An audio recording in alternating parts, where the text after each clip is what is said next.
And here we are, guys. We're for the big game of the day, India versus Pakistan here at Chester Boughton Hall Cricket Club. It looks like Pakistan are going to have first use of the wicket here. Going to invite into the commentary box with me is LMS founder Wayne Grieve. Hi Wayne. Good afternoon, Lee. This should be a cracker. We've had a fantastic morning's cricket with Singapore beating the Welsh in the first game of the day, and then Sri Lanka looking extremely impressive over a very strong Australian side. But this certainly whets the appetite, and I know that looking at some of our figures online, that there's a lot of people tuning into this match. Yeah, and the big man himself, number 12, that's Abdul Razak. He can play a bit, Lee. It appears so. His numbers in all forms of cricket are quite incredible, but this guy has represented Pakistan in all formats. And listening to Nick Compton before, who's played with Abdul Razak, he was saying what a magician he is. That there's nothing that this guy can't do. Yeah, and it's interesting. They've sent him in first up in the previous game. Australia held Marcus North back to number 5. That was possibly a mistake. What is your view on that, Lee? Look, I think it's very easy to use these marquee players straight away. I think the way that Abdul Razak plays is probably more suited to being in with this hard ball during the power play. Marcus North, he could bat anywhere in that side. I'll be honest with you, I think the Australians will be disappointed with some of the other guys in the top order. I think they went about it maybe playing on AstroTurf wickets and some harder wickets in Australia. They, a lot of weight through the back foot and looking to play off the back foot. As we know in England, especially up north here in Chester, you've got to look to try and get forward as much as you can. Okay, so the opening bowling for the Indian side is Buddy Raja, and the two batsmen are Razak and Hassan Bhatti. And straight away India employing the tactic of going into the wicket there. Razak just rocked back. I think he's just played a practice shot there of him trying to pull that away, so obviously he's just had a little sighter there, but I'm pretty sure if it's banged in again, I think there may be a slightly different outcome.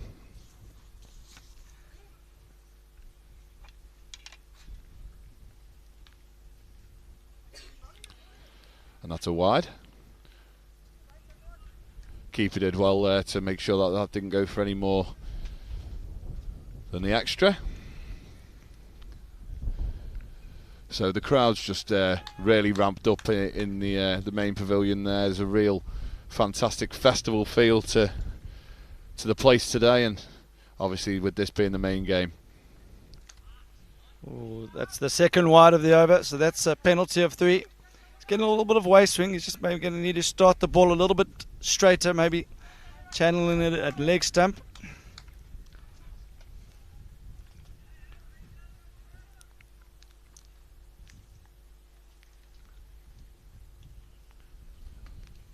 That one was just inside I think he's hit the red line there, hasn't he?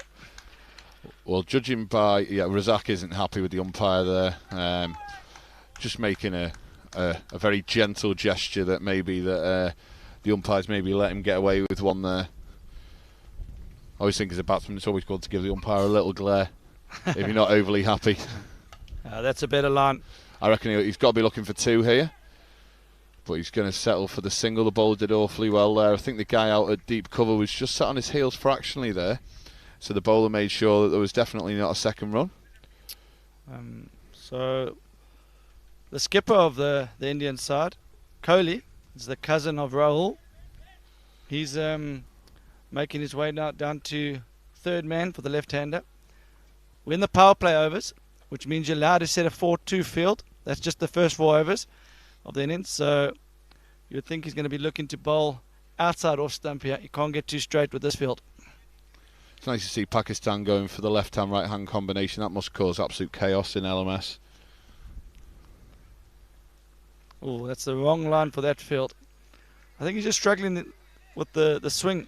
It's probably swinging a bit more than he's used to. needs to adjust his line. So he's just saying that, isn't he? He's just he's made the gesture that maybe he needs to start the ball just a lot further outside the off stump to the left-hander. But that's a solid start. I think Pakistan will be happy with that. 8 for none after the first over. Yeah, 3 wides. So the first wide, that was as in normal cricket, 1 run. That's an extra ball, and then there's 2 more wides. Those balls don't get rebowled, but they goes 3 runs, and they go to the batsman. In last man stands, any wide or no ball goes to the batsman. Batsman retired 50, and they can come back in when the 7th wicket falls. The thing for India there, though they haven't gone for many runs off the bat, they'll be really disappointed that in that first over, Pakistan are on 8 for none, and they've had to do absolutely nothing waiting for that. Yeah, no, they got to make the batsman work for the runs in the early doors. So this is Praveen coming from the Ron Fleet end here at Chester, into Abdul Razak, into the wicket, banged in. And like I said in the previous over, he had one look at that short ball, a massive roar off the back pitch there in the Masters tournament as well there, Wayne. It's great to have 2 games on here at Chester, looking across. As we watch the replay, I think they've got a tactic here. They think that Razak might be vulnerable to the short ball. I'm not sure if that's the right tactic. I think they've got to get a little bit more up to the batsman there. I think that shot there, even though he's mistimed it, Wayne, is what they're scared of. They're scared if they pitch up to him that he's known for hitting an extremely long ball. So they're thinking into the wicket, make him hit square. But at the pace that Praveen's bowling at, I think he would be very lucky to get away with that tactic too long to a player of Razak's quality. So the left hand on strike now, Bhatti. They're going with the 4-2 field again. The bowler's got to be aware here. He can't get too straight. With this field, it just allows the batsman to turn it around the corner. There's no fine leg. There's a mid-on. There's a square leg. That's well bowled. I think Bhatti was semi-interested in the second run there, but I think Razak was quite happy to harbour the strike here. I think there's a clear tactic here. Bhatti's going to work the ball around, and I think it's going to be over to Razak to try and clear the ropes. This is going to be exciting, folks. So Praveen coming in again here. Razak was really starting to line him up with the ball before. And he's just eased that beautifully through the offside. Bhatti's running hard, yeah. Turn for 2, that could be tight. Overthrows. India need to switch on, yeah. That is frightening how fast the outfield is there. Yeah. Brilliant cricket from Pakistan. That always pressure that way. Yeah, India need to switch on, yeah. That was poor fielding. Great fielding on the outfield, but game awareness. Neither the fine leg or the square leg got around to back up, and that's just basics of the game in any format. They'll be really disappointed with the start, India. I don't know if it's nerves. Obviously, it must be fantastic to get to play the enemy in Pakistan in the first game, but just being able to settle and get into the tournament as well. So this is the power play overs. 4-2 field been set. I think India may be missing a trick. When you go 4-2 and you've got one side of the ground covered, there is always the argument to get one fielder in close, just to maybe try and get a dot ball or 2 early doors, build a bit of pressure. It's great to see all the support on the live streaming. There's a lot of Indian supporters. Do we have any Pakistan supporters watching? Let us know who you're supporting in this game.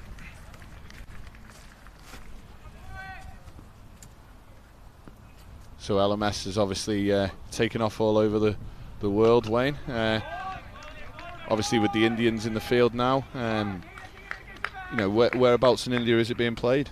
So we started LMS in Gurgaon, which is in the New Delhi NCR. As we watch now continue.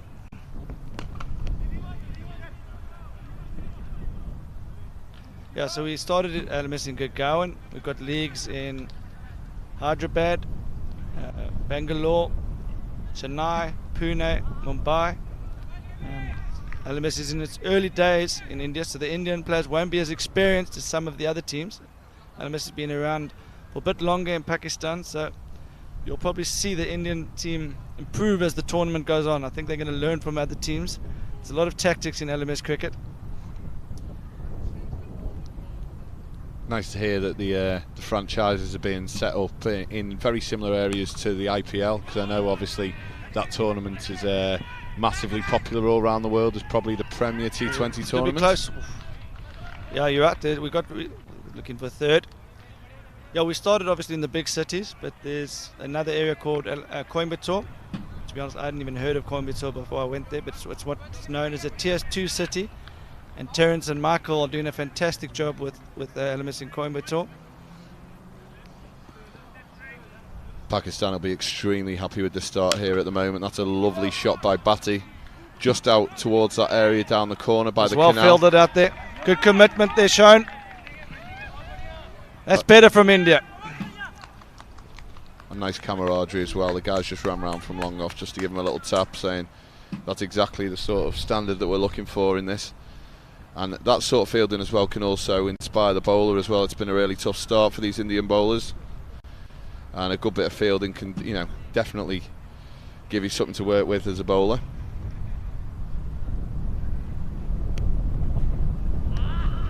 So you'll see the lastmanstands.com join sign. If you're watching this game in India and you fancy playing, or if you're watching in Pakistan, or you're watching it anywhere in the world, if you want to get involved, it's easy. LMS, you just go onto the website, Last Man Stands join. You can enter a team. It can be a team of mates, it could be a corporate league, it could be corporate side, it could be club mates. It's a lot of fun. So for people who think that there may not be a LMS franchise nearby, there's a bit of controversy here. Indians think it's out. It's just nicked off the thigh pad here. I'll be very interested if people are watching online, Wayne. The umpire there definitely went to stretch his arms out for a wide and then rectified it by saying it's come off the thigh pad. Yeah, that's the old tactic there. I've used that a few times in my life. Sure we all have. Surely you've never drained one down the leg side, Wayne. No. So, Pakistan 27 off to 3.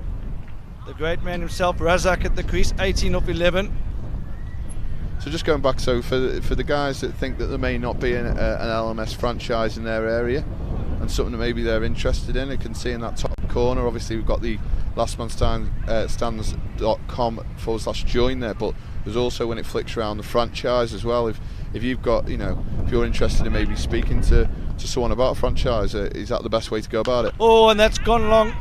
Razak's, he's off the mark there. That's his first 6. Yes, that's right, Lee. As we watch the fielder collect the ball by the covers on the second field. Yeah, that's right. There's loads of areas still available for anyone that wants to get involved in the LMS community. Just get onto the website lastmanstands.com franchise, or email hq@lastmanstands.com. That's a big hit from Razak. It's gone again. Oh, one hand by the field on the boundary. Just for people watching here, what Razak's doing here, Praveen is obviously not got the pace to really bang the ball in, so he's actually just clearing this left leg out the way here. He's just got his weight through his back leg and just accessing those hands and hitting through the line. He's got nowhere near all of that. The ball before has gone 30, 40 yards past the boundary. That one's just crept over, but he's given himself every chance to hit some really big bombs here. The worrying thing for India is he's hitting it into the wind as well. So that's gone straight up. Fielder under it. It's going to be full safe. I don't know if Razak was aware of the double play there. That could have been interesting if the fielder got under that. It's nice to see from Razak, though, as the marquee player. He's came out here with a real freedom, Wayne. And, you look at the scoreboard, it's, just coming up to the end of the 4th over, 40 on the board. And we saw in the Sri Lankan innings that they went off like a train and then stalled a little bit in the middle and then came back strong at the end. It'd be really interesting to see if one of these teams could just keep going through the whole game. I don't know what the depth of the Pakistani lineup looks like today. It's been chipped up. It's going to fall safe again. Pushing for the second. This could be close. Oh. Fantastic throw from Coley there. The keeper just couldn't quite grasp it in. But excellent running from Batty there. Yeah, Coley, the skipper. The cousin of Rahul Coley. Sorry, Rahul is the cousin of Virat Kohli. Must be great for the family, Wayne, to have two members of the family representing the country at the same time in the same country. I wonder if Virat's watching this.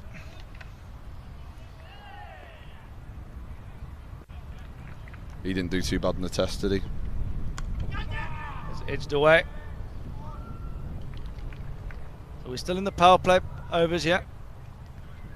There's a third man. It's the left-hander. And then 3 fielders out on the offside.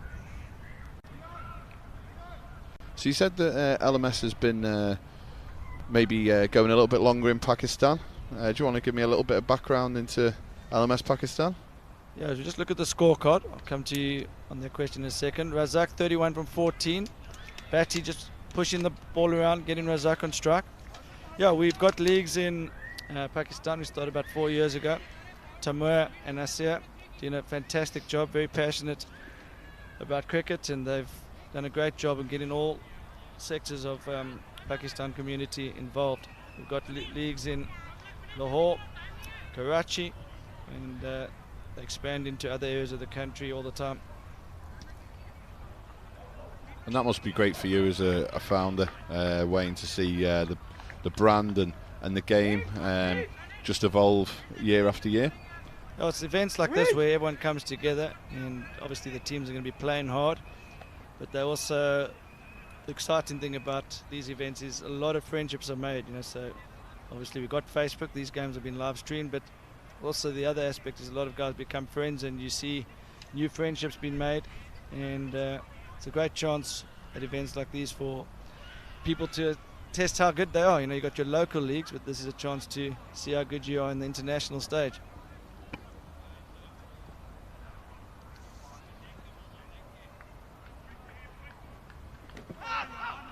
Okay, so the new bowler is Dwidji. He played in the national champs final. It's actually in the first ever Indian national champs final, and he's a good little off spinner, very clever bowler. He mixes it up. I wouldn't mind seeing the replay there. I think that was a drop chance from the keeper then. I think that Batty just rocked back and got a little feather through there. The bowler was appealing and didn't realise the catch had gone down. But straight away, you know, the tactic of coming round the wickets to left-hander nearly bared fruit. This could be interesting. Razak on strike. We know he likes the leg side. And you can see what Dwidji's trying to do there. Looked like the little carom ball there. It was quite interesting to see in the Singapore game this morning, actually, Wayne, that one of the Singapore bowlers was bowling not a carom ball, but he was actually bowling off-hand leg spin, depending who was on strike. So obviously, it's fantastic to see the bowlers using so much variation. That's right. Just a little bit of a problem for India here. They haven't got an out-and-out keeper in this game. They've got one of the batsmen who keeps a bit, but in last man stands, and as in any format of the game, the keeper is crucial. And Anurag's just been a little bit sloppy. But to be fair to him, he's not a full-time keeper, and they're going to maybe have to look at that if they're going to want to progress in the tournament. You can't be missing regulation bars like that.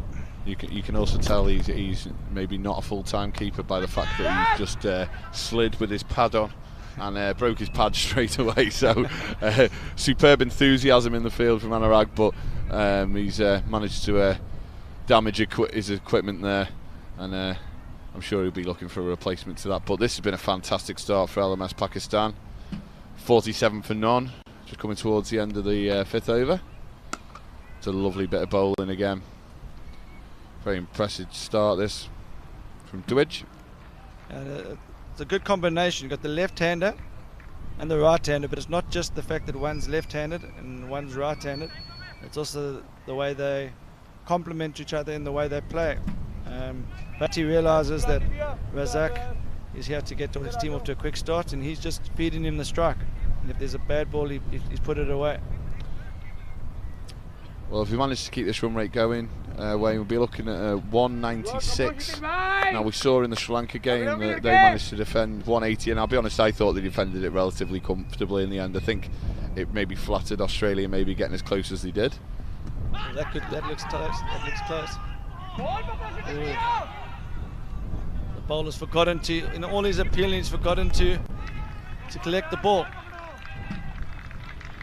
I think that was extremely close there. Yeah, we're not quite behind the stump, so it's not fair for us to make an exact call on that, but that also looked very, very tight from where we sit in it. I'm going to say the only thing that may have saved him there is if he's got outside the line. Possibly. This is a good bowl, good over here. This is much better from Budi Raja. He's just working Batty's technique here by coming around the wicket. His head's just fractionally falling over here, whereas when he was coming over he was stood up nice and tall, so different challenge for him here. Just flicked away down to fine leg for a single.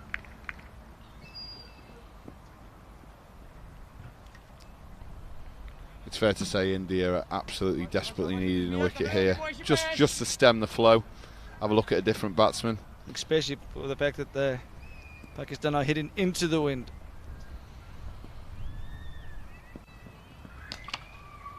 He's got plenty of that there. Oh, that's a superb effort by Bridgie out there on the boundary.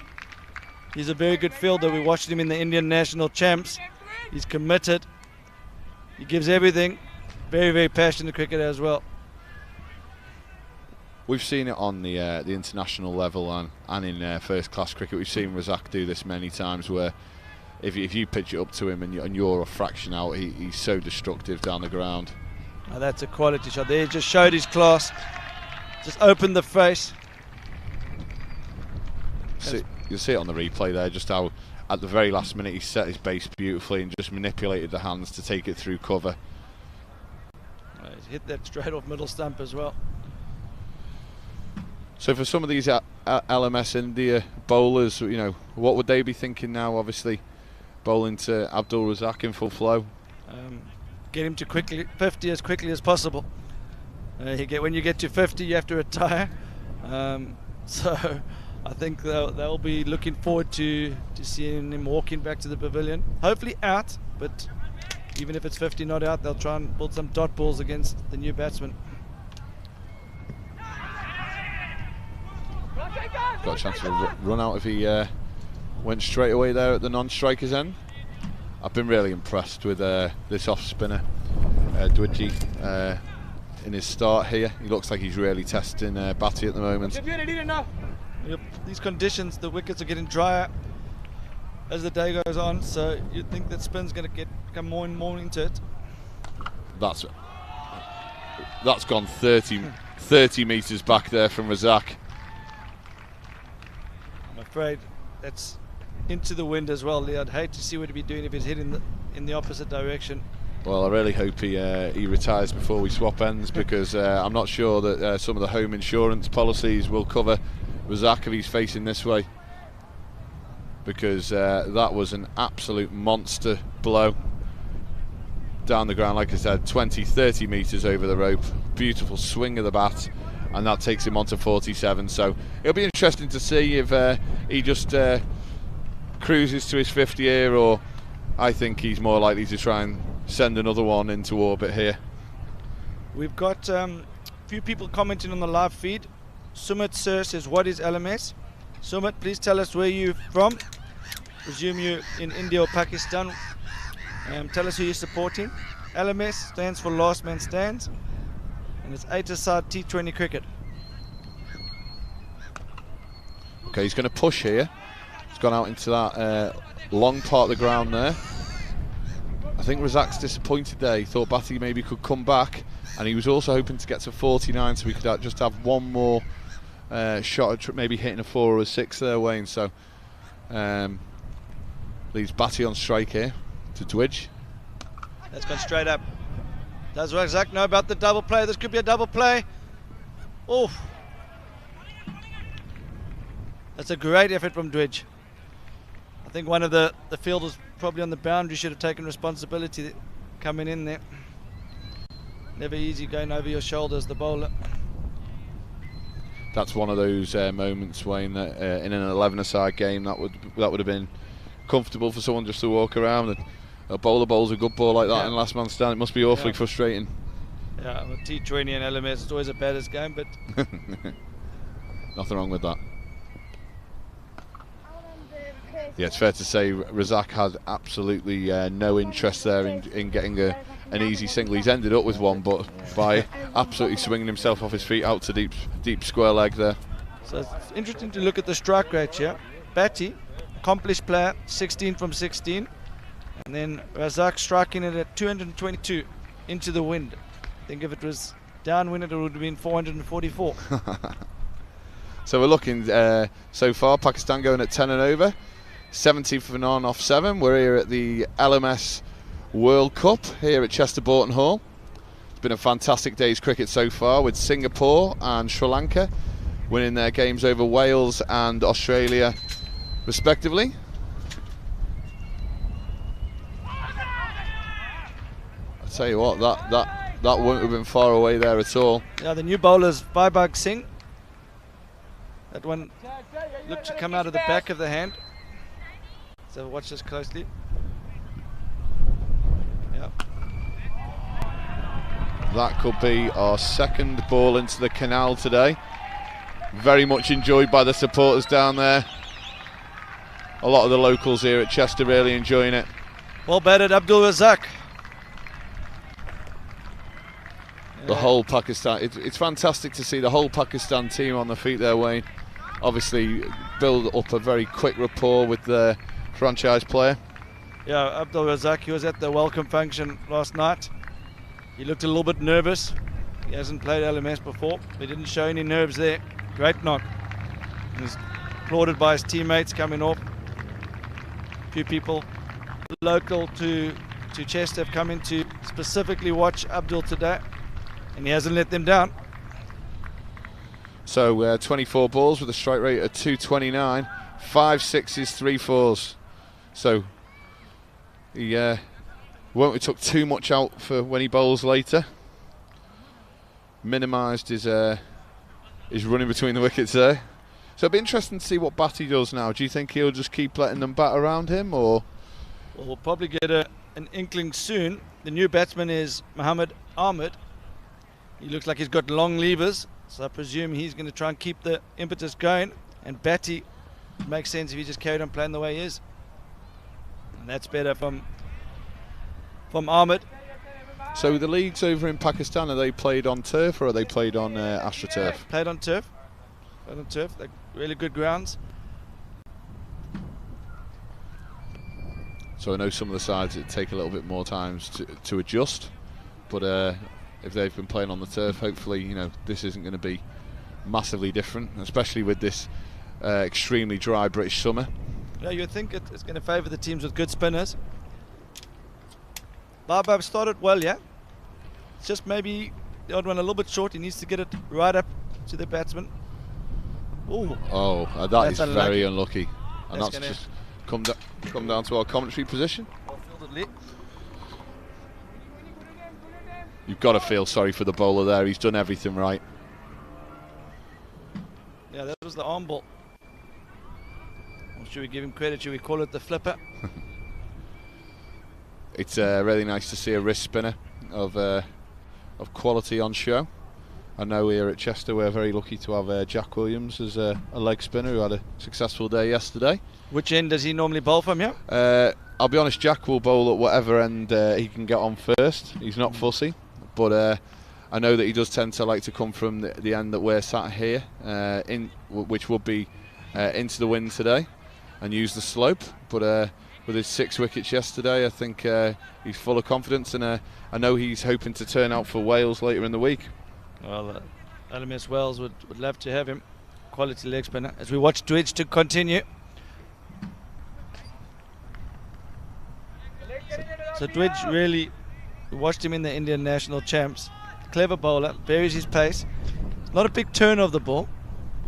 Sometimes the batsmen make the mistake of playing for turn. He varies his pace and he varies his length nicely. Batty's gone deep. This should be out. Well caught. So that's the first wicket for India. I'd like to see Captain Kohli get his group together here, just trying to take stock of the situation.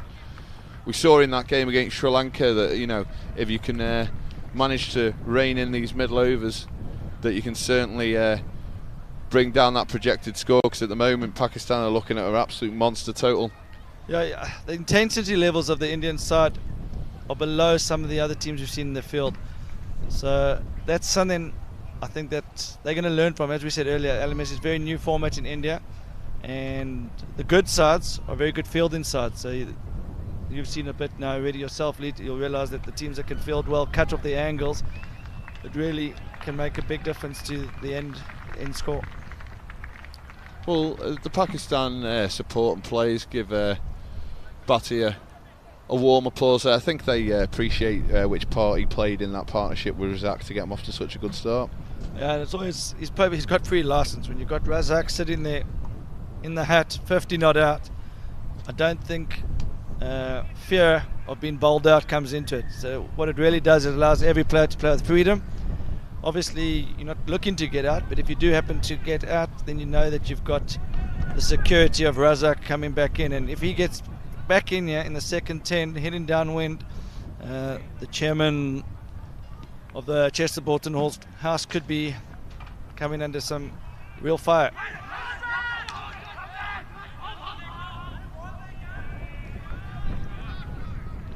So Dwidge, a very strong appeal there from Dwidge. I think that's his sixth. He's asked, how's that 6 times? I think Dwidge needs to get the ball back in his hands and focus on his next ball. I think what the umpire is saying is that the ball's hit the batsman outside the line of off stump there. There's nothing worse as a bowler, especially when you're bowling, you always believe every ball's out. But I think it maybe looked out, but maybe the laws of the game probably state it wasn't. Fielder's getting under it. Oh, great effort there, good commitment. So that one was a hairy moment for the batsman. It was up, they were nervous to run. Remember, there's a double play rule in LMS, so if that was taken, the non-striker has to return to the non-striker's end. So there was a bit of indecision in the middle.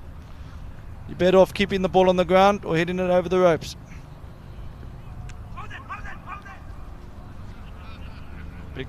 Big shot. Well, the batsman keeper was very, very happy with that take, wasn't he? So he went up, he went on massive on the appeal there. It's a modern part of cricket, though, where there was always a specialist keeper. Now that there's a lot more batsmen who can take on the role, you know, to play that extra batter. Yeah, but in this format, you'll see. On cue. On cue, and he's blaming the fielder. The fielder's blaming the keeper. But I think the keeper's got to be better than that. I'm not sure he'll be wearing the pads in the next game. We'll have to have a look. So we've just seen a slight drop off in run rate from Pakistan. Not a lot though. 85 at the end of the 9th. But it was always going to maybe tail off after Razak retired. That's right. I think the Pakistan side were missing 1 or 2 of their key players who didn't get their visas in time, so they will be a little bit down on strength, but we've been told that the guys that replaced them are still handy players. Oh, that's huge. It's gone again. Long levers. And that's made it into the canal as well. I'm sure as LMS founder, Wayne, you'll be delighted to see, I think that's probably the 3rd ball that's made it into the water today. Yeah, we've got a bag of spare balls, but not many left. So if anyone knows of a ball shop nearby, please let us know, because we could be in a bit of trouble later on the day. Yeah.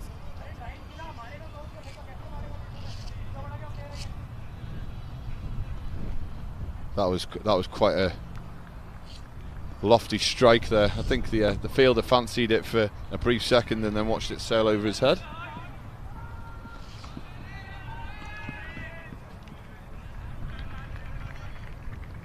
I think India desperately just need to just lift that. You mentioned it before, that intensity in the field. They're just a little beat off there. You know, the guys ran round, done a really good bit of fielding, and there wasn't anyone backing up there. So I just think, just need to lift the basics here, help the bowlers out.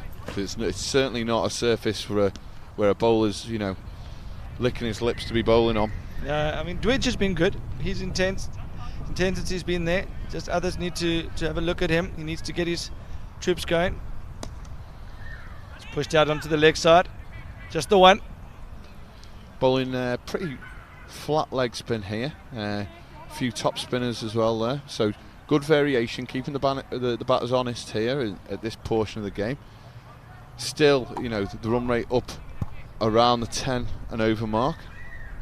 So still looking for 200 Pakistan. That looked like it was either out the front of the hand or an off spinner there. They're potentially looking for a 3 here. They might be able to run 5 here. The fielder was very slow to react there. And to be honest, they probably should have ran 4 there. Yeah, I think. they should have. Yeah. So I think the India team will be searching for a fielding coach here. Their standard is just not where it needs to be. We know they've got a lot of batting in the team. There was always going to be a question mark behind their bowling and fielding. We know that anything around 180 they'll fancy themselves. They've got a lot of guys that can hit a long ball in this Indian side. At the moment it's looking like it's getting away from them. This could be over 200 if it continues like this.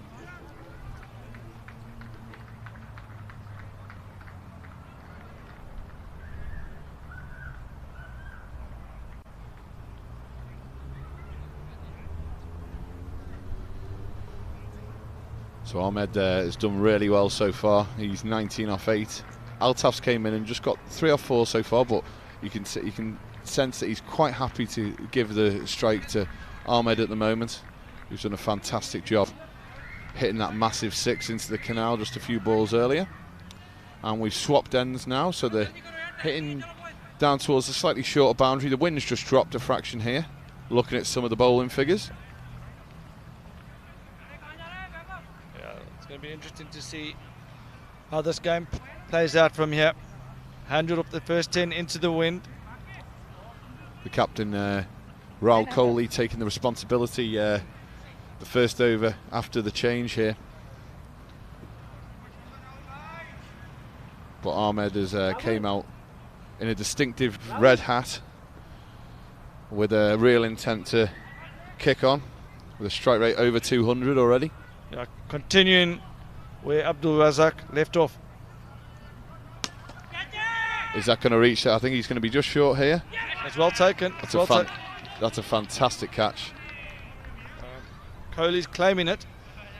That was short. It was there to be hit, just not timed it. That was a lovely catch by Kanish. Testing. 1, 2. Big mic, we got them in the key, is that all that's a bit? Oh, that's an ankle,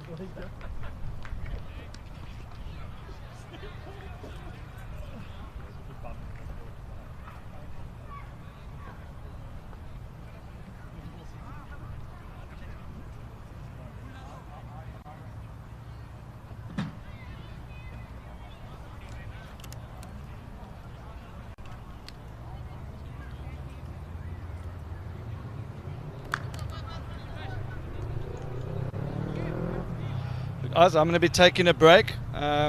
Joining Lee in the commentary box is Tamerla. Tamerla going to be doing a bit of Hindi commentary mixed with English. So hope it goes well for the rest of this match, Lee, and I'll be watching closely from the sidelines. Thanks Wayno. Welcome. Thanks, Wayne. Thanks, Lee. So 100 for 2. What are your thoughts as a Indian supporter here at the moment? They're a little bit floppy on the fielding side, but I'm sure they'll recover from here. If they get two or 3 wickets, they'll be back in the game. And Captain Kohli, as they're saying in Hindi, put 4 foot behind. The fielders are saying 4 foot behind the ball. So they've obviously decided after, Praveen was relatively expensive early on, they've decided to slow the the bowling down as Assad has just hit it strongly into the leg side. What would your thoughts be here? Would you continue with this slower bowling? It's just a trick they're playing at the minute because the wicket seems helping slow bowlers rather than pacers. And you can see the fielders saying in Kohli to Hindi, "Dhire kar, slow down the ball."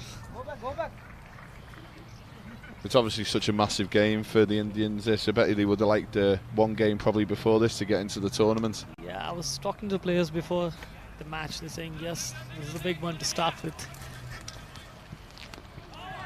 That's an amazing throw, that right over the top to the keeper. I'm not sure keeper has collected that. Oh dear. It was a brilliant throw though, wasn't it? Yeah, it was a good throw, but I don't think so keeper has collected. There was a good chance of run out there. Wouldn't mind watching a replay of that, because it was absolutely over the top of the stumps. There we go.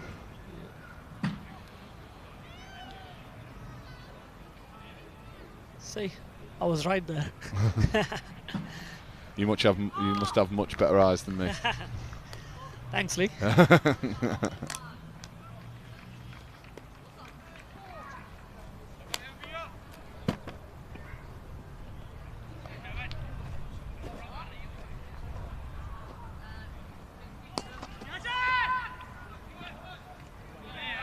Vaibhav is on the bowling now. I think sloppy fielding there. The catch dropped and gone to the boundary as well. It's such a tough format. You know, if the fielding's not absolutely spot on. See, slow one to start with. Completely misjudged it, and that is exactly not what was needed by the Indians. But there's one more. Four buys. So India have got to do something about this now, because Pakistan are starting to get away from them. Yeah, anything about 200 is always tough on this wicket. And you know, the run rate's over 10 now, so you know they could be closing in on 200 or more. I'm sure that the Indians wouldn't fancy chasing 200. Definitely not on this wicket, and Pakistan has got good bowling attack as well. You play locally, don't you? Do you want to tell me a bit about where you play? Yes, certainly. I've started Westminster Park Cricket Club 10 years back, and this is going to be 10 years next year. Oh, congratulations. You must be delighted with that. Yeah, and we are all like from India, Pakistan, Sri Lankan doctors, professionals. Our club is doing well, and this year we are playing last man stands as Indian Masters. Have you been enjoying that? Oh, it's brilliant. And I know that you've got a couple of games later in the week. I know that both of us are hoping to play in that Masters tournament as the ball goes up in the air. Chance there. A big cheer goes up from the Pakistan fans as the ball just hits the deck there. Praveen Yeah. has misjudged that one completely. Despondent bowler there as he done all the hard work, a top edge out into the deep from Assad, and he continues. He's a very, very dangerous player here. See Vaibhav mixing his off and leg. He's trying all variations here.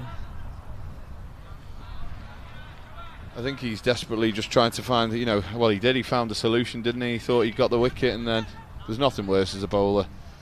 You know, you do all the hard work and then you expect the fielders to do their job, and he's been let down there. So that takes us to 121 for 2. 8 more overs to go. So what sort of side of the Indian Masters got out? Are you looking strong? We are alright. We got a couple of good batsmen who scored already 400 in the season, so looking forward to that. So I know Westminster Park, you're right in the mixer at the top of your league, aren't you? Yeah, we are in 3rd place, so hopefully getting promotion on this year. Fingers crossed for that. Well, fingers crossed for you. I'd really like that. I know you've done some fantastic work at Westminster Park. Thanks for that. And long may it continue as we move on to 121 for 2 here. Rahul Kohli has to step up as a captain as well. He's just bowling a little bit more back of a length here. I'd like to see him maybe bring his fine leg round. He's bowling with no real pace, and the batsmen look like they're trying to work it a little bit higher up.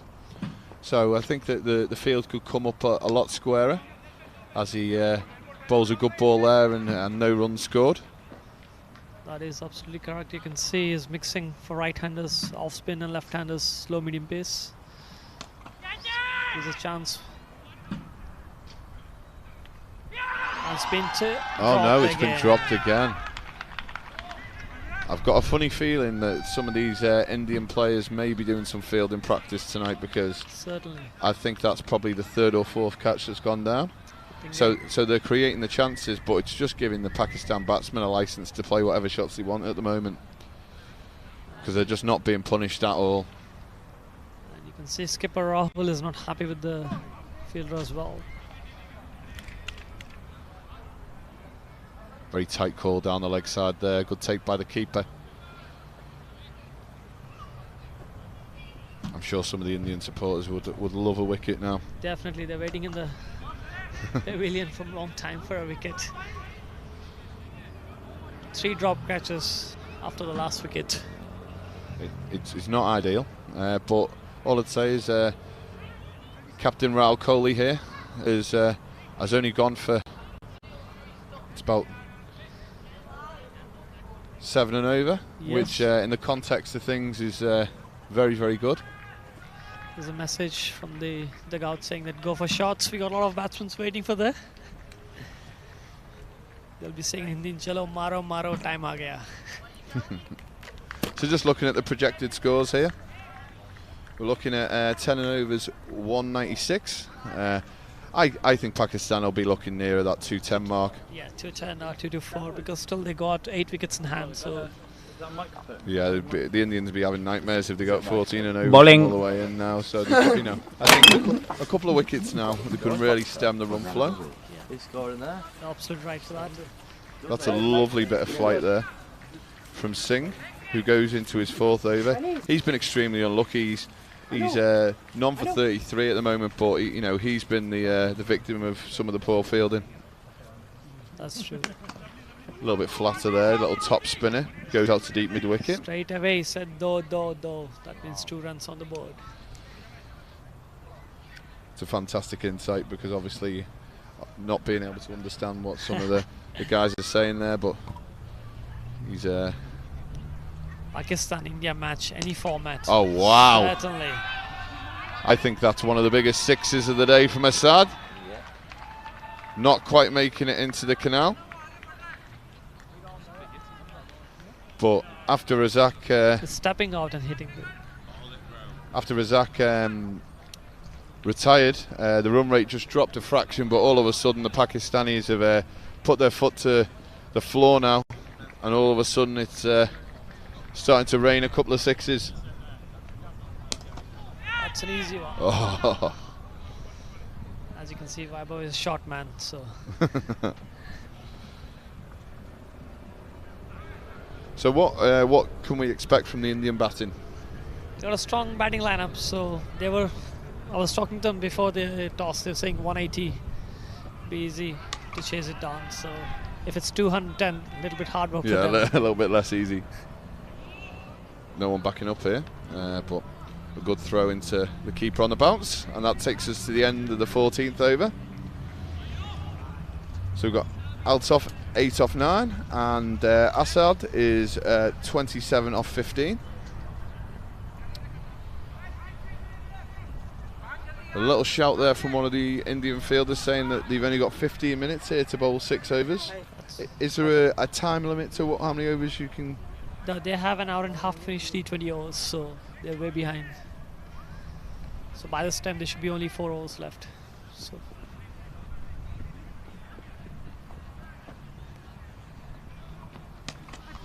is one more shot, or is it in the hands? Yes! This time it's been taken, and he's trying for both. Oh wow, it's just come through and hit the batsman there on the way through. Excellent sportsmanship from the Indian team, straight away across to the batsman from Pakistan, who's took a blow. We're trying to go for the double play. It's a pity, because it was an excellent bit of fielding from the Kanish. Good to see Captain Kohli going and saying the batsman, are you okay? Well, that's part of the game in LMS, isn't it? You know, obviously the ball is still alive, and he's trying to get the double play there. I think getting a double wicket would certainly help India at the moment, because at 136 for 2, we're looking at a mammoth total. Abbas Raza Khan is the new batsman here. So Dwidge managing to get the wicket there. I think he's been the pick of the Indian bowlers so far, 2 for 17. Adarvaya, yeah, he's a good bowler. He's mixing everything here. So have all these guys from India travelled over for this event? Yeah, they are from all parts of India. They're from Delhi, Hyderabad. And as we say about how impressive he's been, he's just picked up his 3rd wicket. So India should be aiming at 180 now. Just looking at some of the teams that some of the Indian players come from. Do you want to give me a little bit of a insight into where some of these guys are from? Certainly. Captain.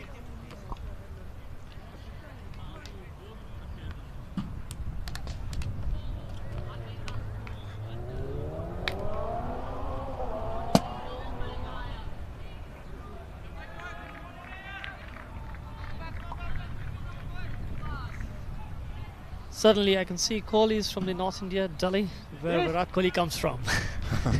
Well, we were hoping that maybe he sat in the hotel after the disappointment of the Test match. That's true. Yesterday, I'm sure you were heartbroken about the result of that. Certainly, it was a disappointing result, but it was a good Test match to watch. Actually, it was enjoyable, wasn't it? I was there on the second day on the ground, so I was enjoying it. Wasn't it? Was there a good atmosphere? Oh, let's go. That was a close. Oh, wow! Could that? I think that was a hat-trick ball as well. Oh yeah, that's right. He's absolutely mortified. And he's still pleading for the umpire. And the umpire hasn't signalled anything, so I'm suggesting that there's a bottom edge there. I'm looking forward to watching that on the replay, because I was giving that out from here. So we're just going to watch it back now. Dwidge came in.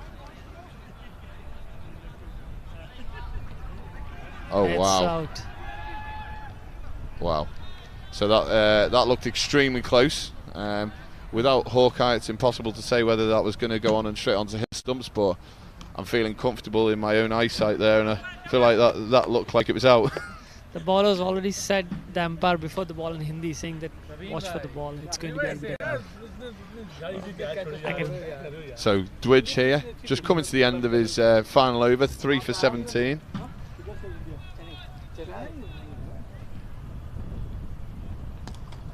It's a good shot. Only for 1. Pakistan have just decelerated an awful lot in the last 2 overs here. They've obviously been 2 wickets has put them back. Well, in any form of cricket, wickets does tend to stem the run flow. And what I'd say as well is that obviously they know they've got Razak in the hutch as a retired player. I think some of these guys are not overly worried about the consequence of getting out at the moment, because I think they'll be quite excited at the thought that Razak maybe could have another hit. That's true, yeah. You can come back for the bat and go for it. There's one more in there. Keeper's call, I should say. Keeper. That's an amazing attempt from the keeper there. He had to travel probably 20-30 metres there. Good thinking by Kohli, back straight away with the ball to the stumps. He seems very switched on, Kohli. Has he played a lot of LMS? Yes, Kohli has been playing LMS from a long time. I was just talking to his mother, and he travelled to South Africa with him to watch him South Africa as well. That's a very, very strong strike there. It's a short ball, got punished. And that's a maximum. Asad's been excellent so far. That takes him on to 36 off 19. Strike rate of 189. He's shown you just cannot drop the ball short to this lad. He frees his arms, opens that front leg, and Kohli's been punished there. That's right, and now you can see Kohli's from Delhi, Kanishk from Delhi, and there's players from all over India. It's from North India and South India as well. There's a couple of players from Hyderabad as well.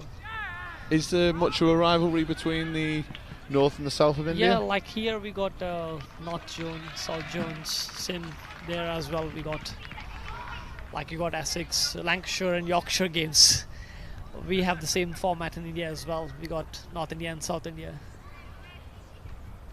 So what would the tournament be called in? So the county championship over there, what's that called in India? We call it Ranji trophies.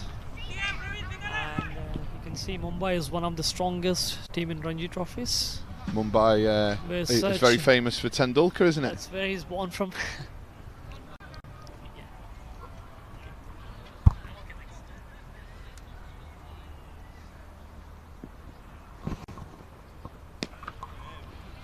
So Bilal gets off the mark there.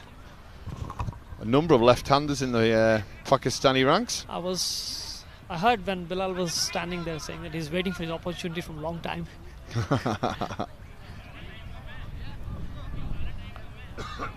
Fielders are saying we got short time. Come in. Because we haven't got much time left.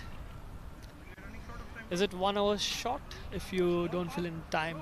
Well, we've got the LMS founder Wayne Grieve coming round. I'm sure we can clarify with Wayne the rules of there's an overlap on time.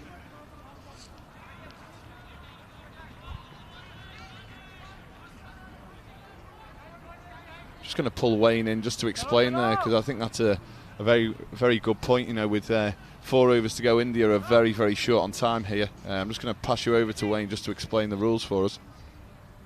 You've got the team has got 70 minutes to bowl the overs, so 65 minutes to bowl the overs. Obviously, the umpires do take account for water breaks, as we've seen now.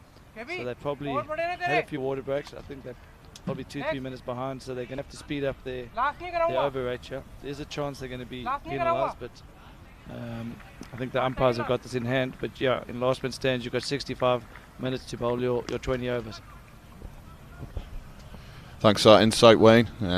Fantastic to have. So they got 10 minutes to finish 4 overs now.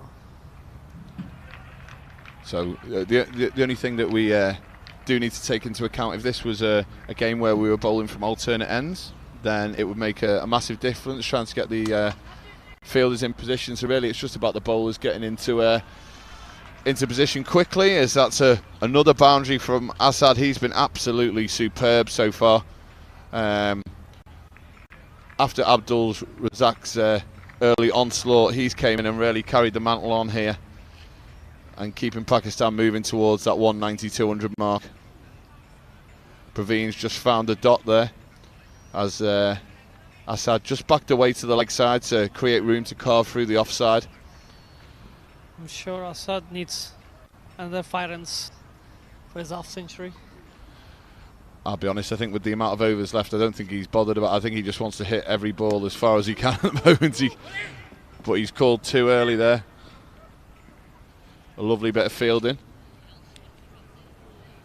India need to stay on top of it here, you know, with the backing up and the fielding till the end here. I know you said that they thought 180 was a chaseable target. They certainly don't want to be chasing 210. And I can see Praveen is the only guy from South India here. The rest all from North India and Middle India.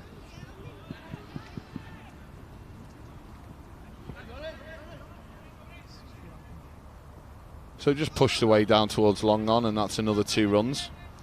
Asad extremely close to retiring now, as that takes Praveen to the end of his 3rd over. None for 38 for Praveen, with an economy of 12. So he was a little bit unlucky early on with some poor fielding from the Indian side. Didn't really support him, but Kohli's going to bowl himself out here now. Lost off for Kohli yet. Kohli to Bilal. He's just pushed it into the leg side here. They're not going to look for 2. You know, Asad is on 49. I'm sure you want to go for a big one here. What would you do? Definitely go for a big one. Go for the 6.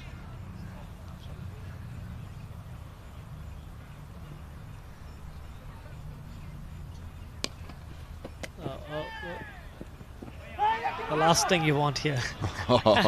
So he's ended up with a single. I'm not sure that's the way he would have wanted to go to 50, but he still got there and retired.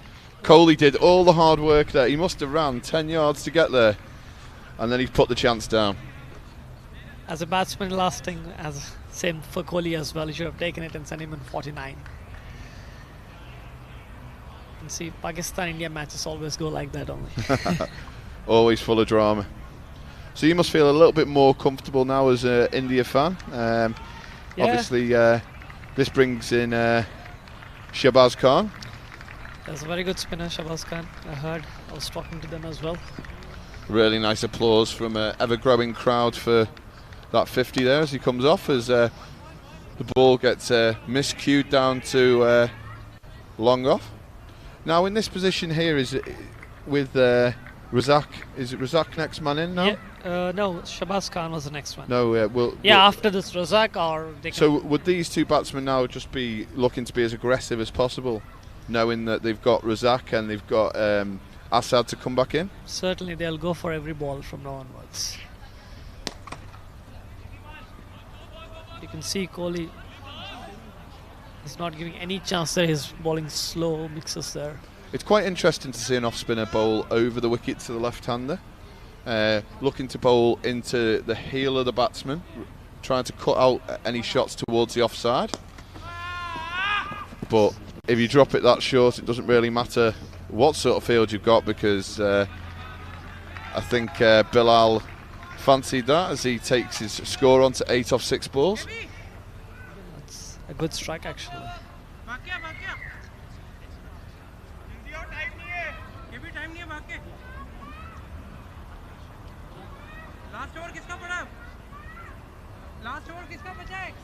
So as we're coming towards the end of this massive clash between India and Pakistan, we've got another game on pitch 2 here, which has been an extremely high scoring game. I'm going to go across to Wayne Grieve, who's just going to fill us in on some of the details, because it's been extremely exciting. So I'm going to pass you over to Wayne. That's at pitch 2 here. Very good game between New Zealand and UAE. New Zealand, huge score of 216. Nigel Collins 90 not out of 29 balls. Outstanding in him. He's going to be a player to watch out for in this tournament. In reply, UAE started slowly. They only had 20 of their first 4 overs. They're now up to 160 in the 17th over. So they've got themselves back into it, but there's going to be a lot of big hitting needed from the UAE boys to get home. But they're also got to be aware of the bonus points. You've got to get within 80% of the opposition score to pick up the 2 losing bonus points. So that's going to be an important part of the group stage, is being aware of the bonus point situation as well. Back to Lee on pitch 1. Thanks, Wayne. Sounds exciting in that Masters tournament. You're looking forward to getting involved in that later in the week? Certainly, it's first game against you, I think so, Lee, on Tuesday. Yeah, looking forward to getting out there and playing some cricket. And it looks like a high-scoring pitch on the pitch 2. I think the par scores will be a fraction higher on pitch 2, just because of the size of the boundaries. But change of bowling here.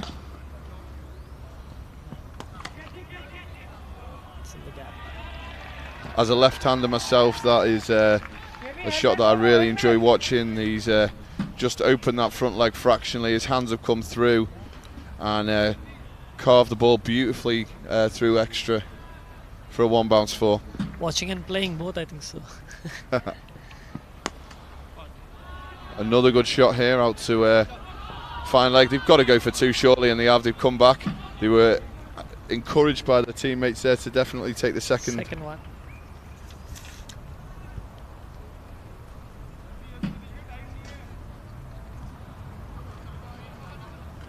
Budhiraj is bowling too short actually. That's why it's going everywhere.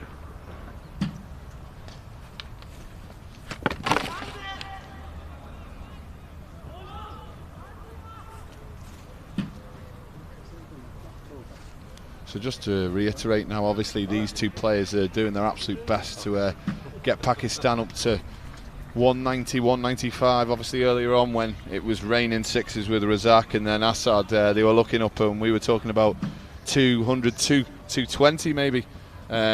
These guys are obviously very aware that Razak is the next man in, and Pakistan are running frantically to get as many runs as possible.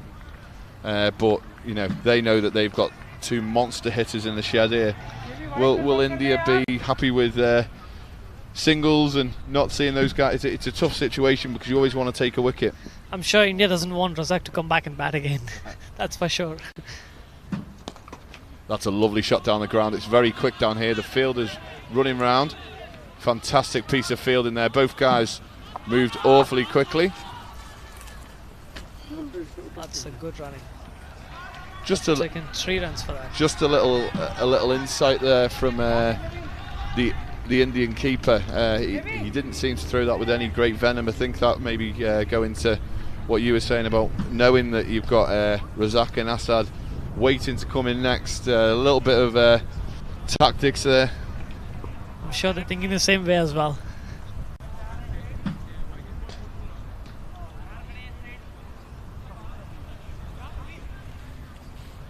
So we're coming into the last over here. Bilal on 16 off 8, Shabazz 8 off 5. I'm sure they're playing around 200. That's the target at the minute. It's always nice mentally to see 200 in any short format game.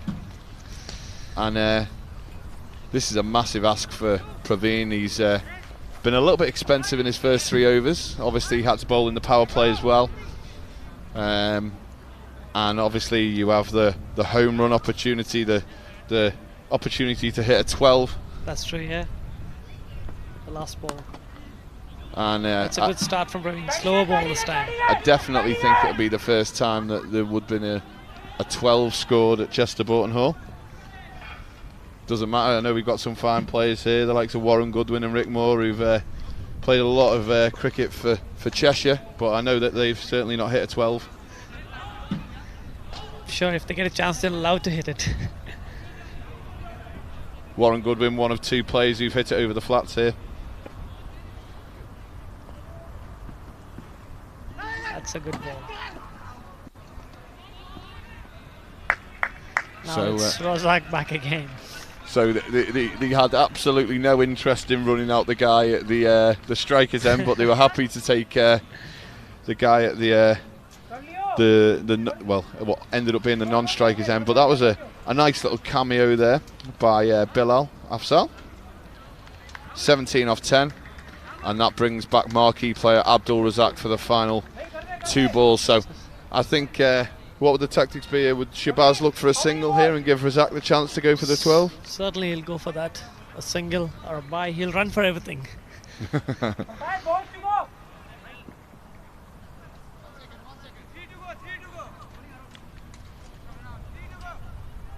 So Praveen comes in again.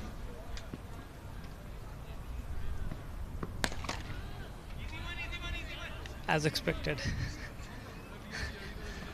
Razak, after that long sit down after his blistering start, maybe slightly stiff as he bends over and stretches out the back.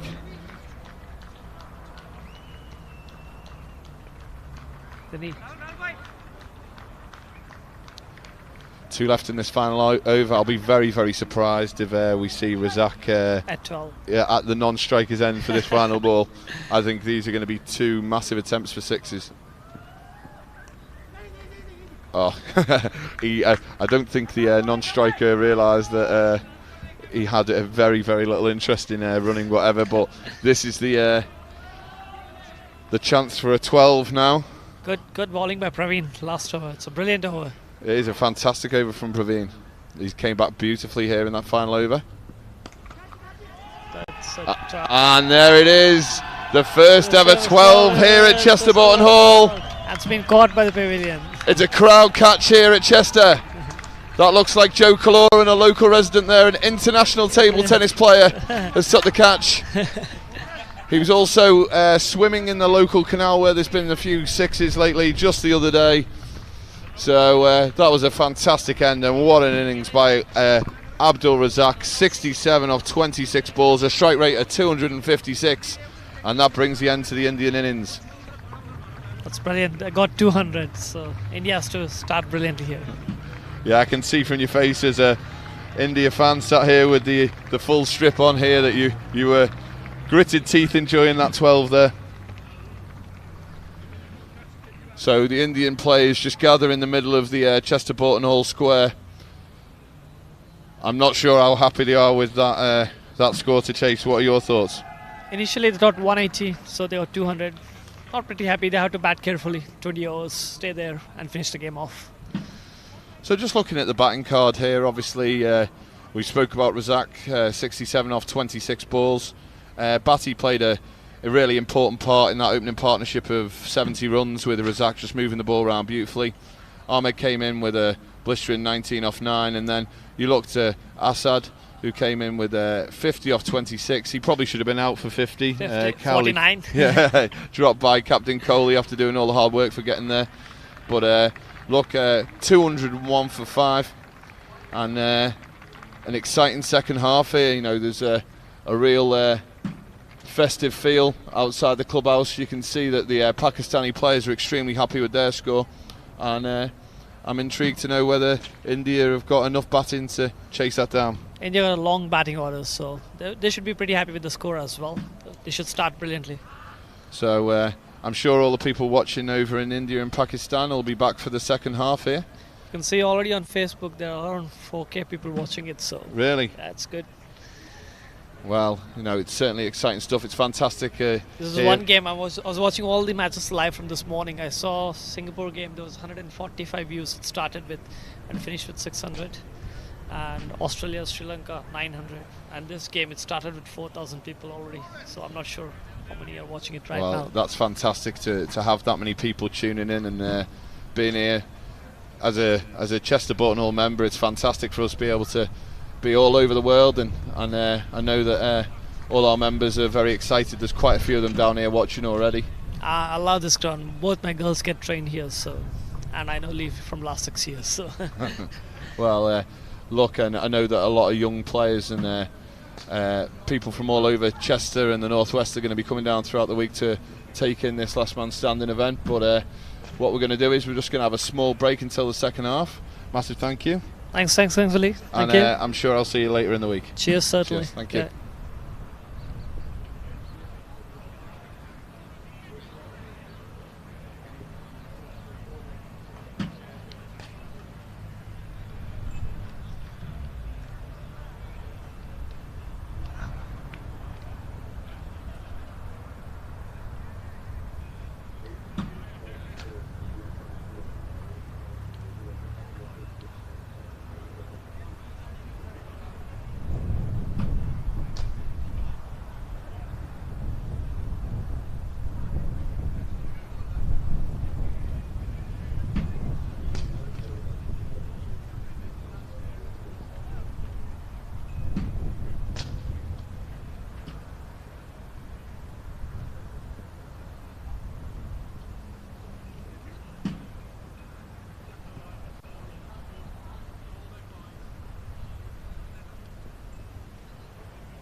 Welcome back for the second innings.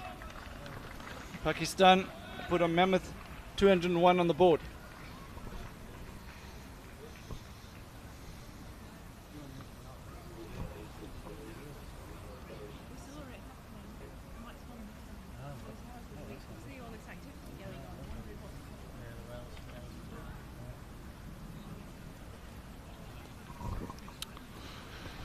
So we could not have better conditions today here for this LMS World Cup here at Chester, as the Indian batters take the middle. The Pakistan side must be absolutely delighted with that score of 201. Star was Abdul Razak with 67 and our first ever 12 here at Chester. Obviously that's a LMS rule where if you hit the last ball you get double, so he got the maximum 12. But India are going to be looking to get off to a very, very quick start here in the power play. I'm joined by LMS founder Wayne Grieve. Welcome back, Wayne. Good afternoon, Lee. It's been an outstanding day of cricket so far, and we're only halfway through it. This is the third game, and we're going into the second innings. There's still 2 more games to come after that.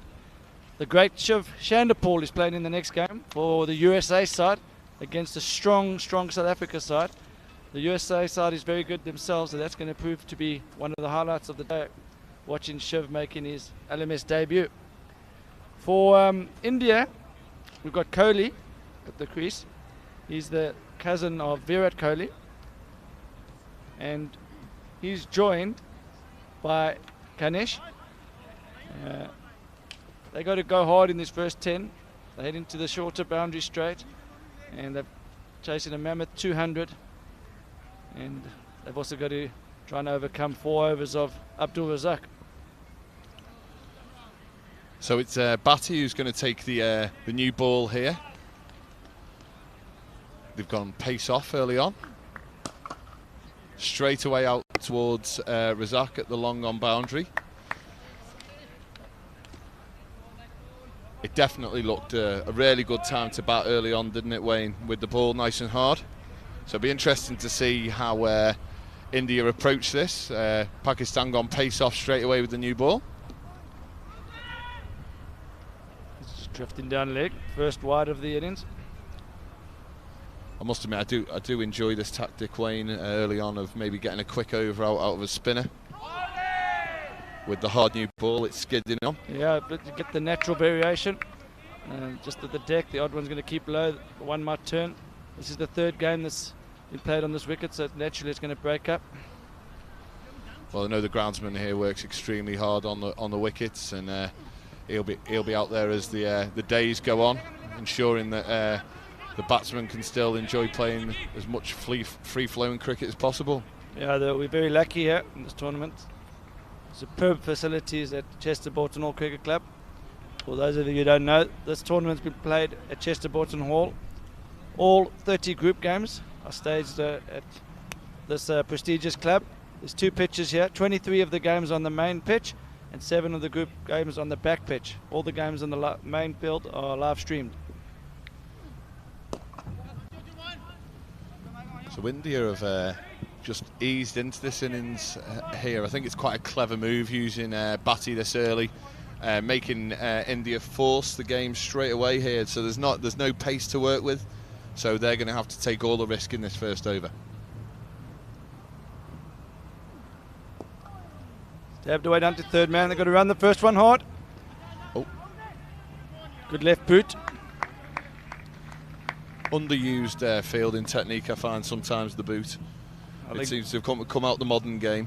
I think the older you get, the more regular it gets used. I'm a big fan of putting the old foot out. That doesn't make you a bad person. The hamstrings get tighter as you get older, and something you never could understood as a 20-year-old. Why has he just done that? But when you get to my age, you start understanding how it happens. And Razak on the boundary is agreeing with us. I'm expecting to see Mr. Razak, maybe wait for the wind in the second 10 overs. Maybe come down the hill. Okay, Abdul's called for the physio. If we've got any physios in the area, £10 an hour. We'll put it on the LMS Pakistan debit card. That's a fantastic start, that. And that's Shahbaz Khan. I know Pakistan have got a very fine tradition of coming up with fantastic left-arm seamers. I know one of the best T20 bowlers for a long time in this country was Lancashire's overseas player Junaid Khan. And that's a fantastic bit of bowling. Kohli has got an edge. He's hit the ground. He's not happy with the decision, but he's got to go. That was a fantastic catch from the keeper low to his right-hand side there. I can see why the batter potentially thinks that maybe he's hit it into the floor, but I think that the replays will show that this is a good decision from the umpire. I'm going to stick my neck out, Wayne. I'll wait and see. Not like you to sit on the fence, Wayne. No.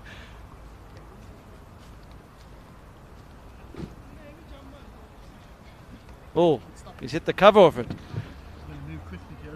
Feeling very, very confident with my my decision to call that, and I think the batter's going to watch that later on after that slow walk off and maybe offer the umpire a pint after the game or a cold drink. It's always great for umpires to have the cameras when they get it right, because if that was a regular game of LMS played in Gurgaon, we probably would have had an email coming in complaining about the umpire decisions, but I'm sure when Rahul looks at that decision, he can have no complaints. I think, to be fair to him, when you hit the ground, you don't often know you hit the ball. So I don't think it was any unfair play. It's just a case of him not feeling the ball hitting the bat there. Yep. Part of the beauty of this World Championship is this live feed, but it's also for some of the players it can be quite daunting as well. You know, as a batsman, you could come off there and tell everyone you're not out and you get away with that one, but a lot of people are going to watch that back and maybe explain to him that he's just smashed the cover off one. Yeah.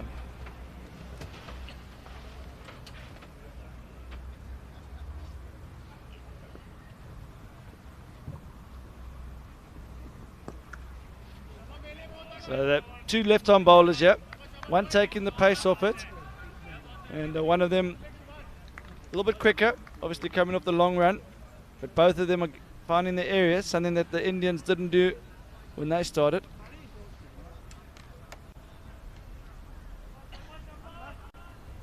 I've been really impressed so far with this Pakistan side. Very much enjoying Shahbaz Khan here. Hold him. On cue. I'll be saying thank you to Shahbaz later. He just bowled a sumptuous in-swinging Yorker there, and that was just far too good for Ganesh. Oh God, he's got first bowler. Just watching the replay back here, and that has just swung in. It looked like it was in the arc, but just did too much. Very, very popular all around the world, going with a opening bowler of left arm swing. I know England do very well with David Willey. Not necessarily the quickest bowlers, but you know, any sort of movement there. And that was a fantastic dismissal, and 8 for 2, and India are in a bit of trouble.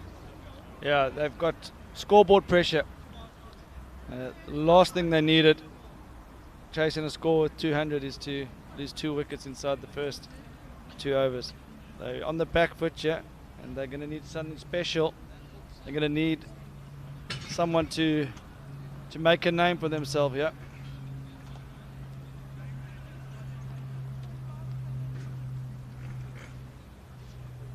I think Pakistan would be really hopeful if they can maybe get away with not overusing Abdul Razak. He's just been stretching quite ferociously in front of us here. I think he's really stiffening up after that earlier innings. He has been calling for the physio. And he's had the 9th man on there, just doing some work on his back there. So Praveen, who bowled an extremely good last over until that 12, has been sent out to bat.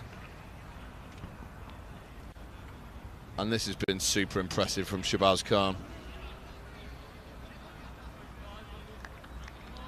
Just the start the captain wanted, yeah. And not the start the Indian captain wanted.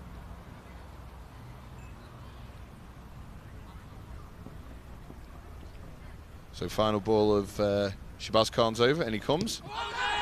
That's going to be a lot closer than you think, that, Wayne. Probably just shaping down the leg side. A little press forward from Praveen there. Head just fell over. Just underneath the knee roll, but I think that's just going to be missing the leg stump, and that takes us to the end of the second over. LMS India are 8 for 2. Yeah, they need someone to make a play. It's one of those things you don't even really have time to work the ball around. You just need someone to. Well, I think they've got to discuss it. One of them's going to have to go hard, and the other one's maybe going to have to try and work the ones and twos. But they don't have time to play themselves in yet. They need to go from the outset. Would this be maybe a situation where you look at maybe one of the lower order players who, you know, maybe comes out and throws caution to the wind a little bit at this point? Yeah, I don't know too much about the Indian batting lineup, so don't know what they've got in terms of firepower. It's just an interesting change up here from Pakistan. They're showing good game awareness. They brought up the deep backward point. They've got now a short point, which you don't often see in LMS. Most of the field is scattered to the boundary, but they've sensed they smell blood, yeah. I think this is a really fantastic line that Batty's bowling here. He's making the batter make all the game, really, create all the risk, just going into the stumps there, knowing that he'd have to play across the line into the leg side really to get any value for the shot, and that's another single. But as you said, Wayne, something needs to change and fast here for the Indian side, because the run rate is just rising all the time. Yeah, it's the intensity levels. They're just behind a few teams on intensity levels, yeah. But they, you know, whereas maybe some of the teams so far today, there's been a few first game nerves. The Pakistani side have just settled into the work beautifully here, and this is a fantastic start. It's just dabbed out into the offside, just the one. The important thing to mention to the viewers that are just tuning in from Australia, Pakistan, and other parts of the world is LMS is very new in India. It's been going for a long time, or a lot longer in Pakistan. So experience is a big factor. Pakistan have had more players to select from. We've only just started India. There's only a few leagues, so obviously the talent pool is slightly less.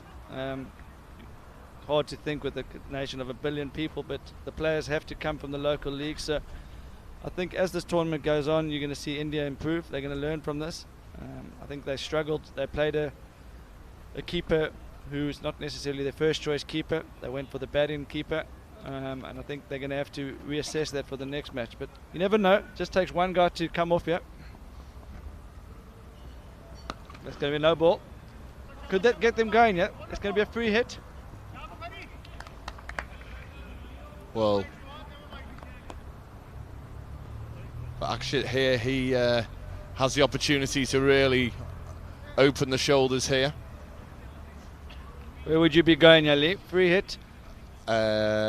Personally, I'd be setting myself, getting that front leg out the way, and I'd be looking to go straight down towards our commentary position here. He's done that. He's done that. Hit it straight down to the fielder. They got it. The fielder's in the right place here, Pakistan. Big thank you to local resident Phil Thomas here, who's just brought over a selection of cakes and hot drinks. Doesn't matter where you are in the world. Good for morale. There's even a pink one to match the pink ball. Yeah. We should definitely looking to push 2 here.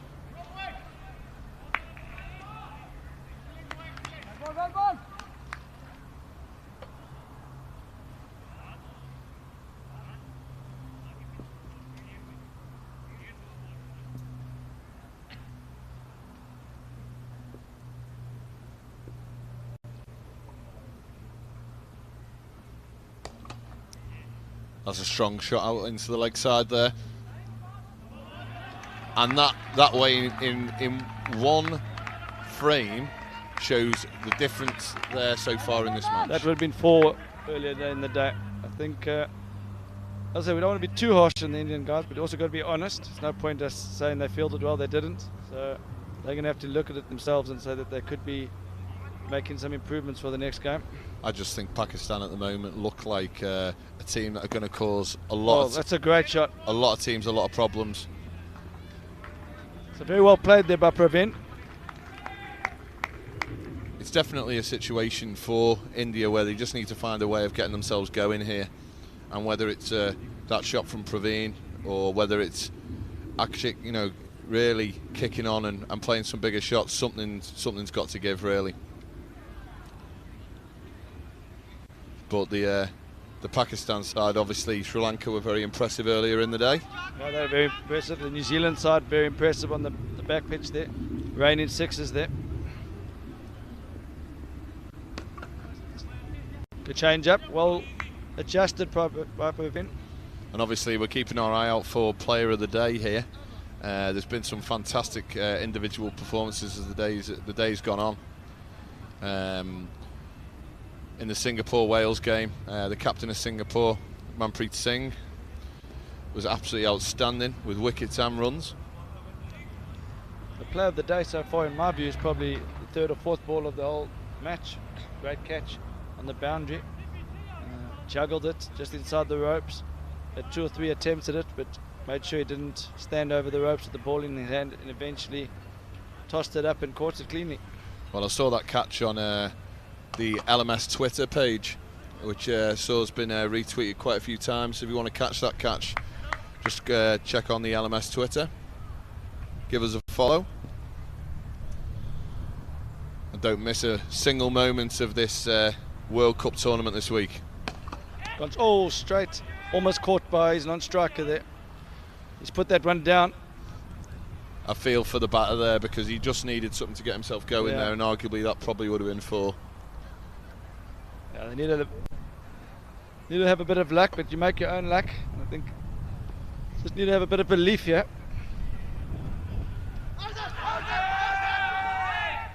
We very much fancy that appeal there. I think that's going down the leg side. I think that's a good decision from the umpire at this end. Batty's been excellent though so far. Yeah, that ball I think didn't. If it turned, it might have been out. This thing went straight on.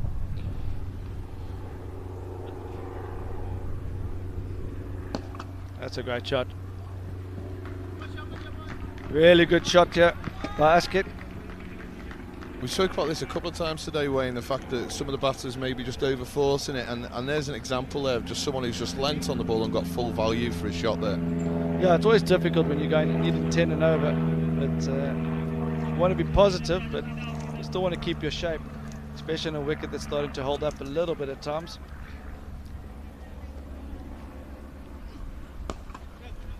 That's well bowled, really well bowled.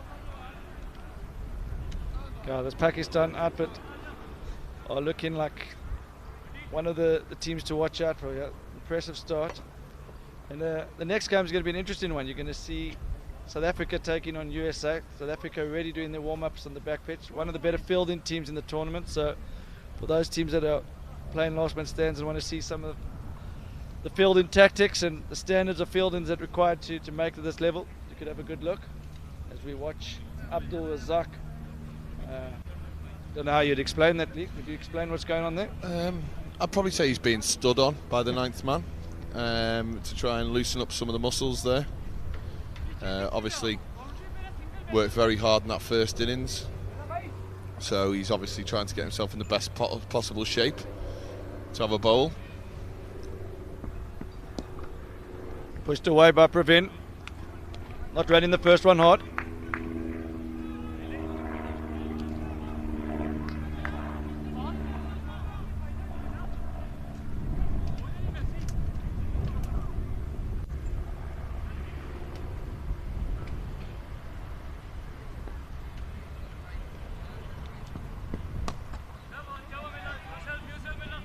So the new bowler here, Mohammed.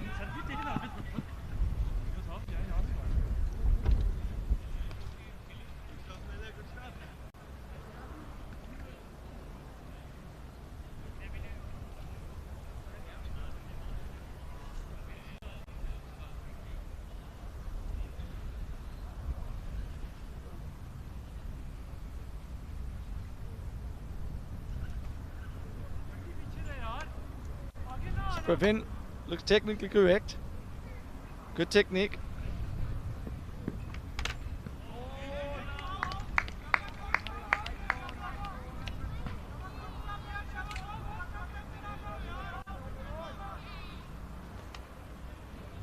Run rate required just under 12 now. They can't let it get much further than that. Pushed away, got around the first one hard. Intensity levels here, actually not interested in 2 there. Running between the wickets. Important parts of all forms of the game, and LMS is very important, you know. 5 balls in and over. Get an extra few 2s, so it can be the difference between winning and losing. No, he's been bowled. Paid for not running the first one hard. There's definitely 2 on there.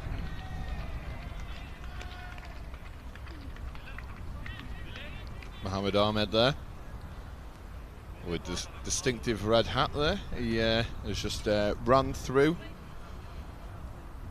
Akshif from India. 9 off 12 balls. Just didn't get going there, Wayne. Yeah. The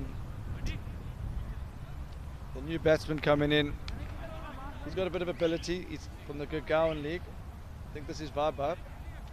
Just confirm it in a second. It's just the keeper batsman. I'll confirm in a second, but a lot of these players are from LMS Gurgaon. That's where the first league started. And they've got probably more experience than some other parts of LMS in India.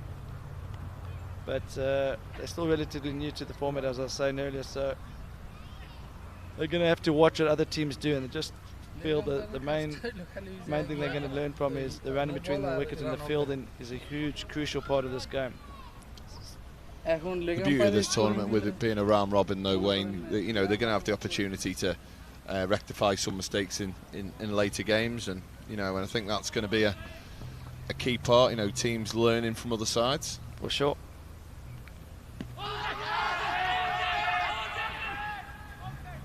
There's a few appeals there. But we'll have a look. So far the umpire's got most right here. We don't have any commentator yet today, so we're not going to be able to conclusively say whether that was out or not, but they were convinced. If anyone on Facebook Live's watching that and can maybe rewind it, if you could give us your opinion, that'd be fantastic. Whether you thought that the umpire got that spot on, or maybe there was a little feather through to the keeper. They're very, very difficult to give though, Wayne. Yeah, he's been consistent the whole game. If he's not sure, he hasn't been giving it out, and that's all you can ask for. You know. Praveen 12 from 12 here. And he's just deflected that down to the vacant 3rd man area for 4. So Praveen needs someone to go with him here. We know Vibhav's a good player. He scored a lot of runs in the Gurgaon League. Experienced player as far as LMS India goes. So he's one of the more experienced players in this team. And they'll be looking to him to get it 50 or 25 balls to give them half a chance here.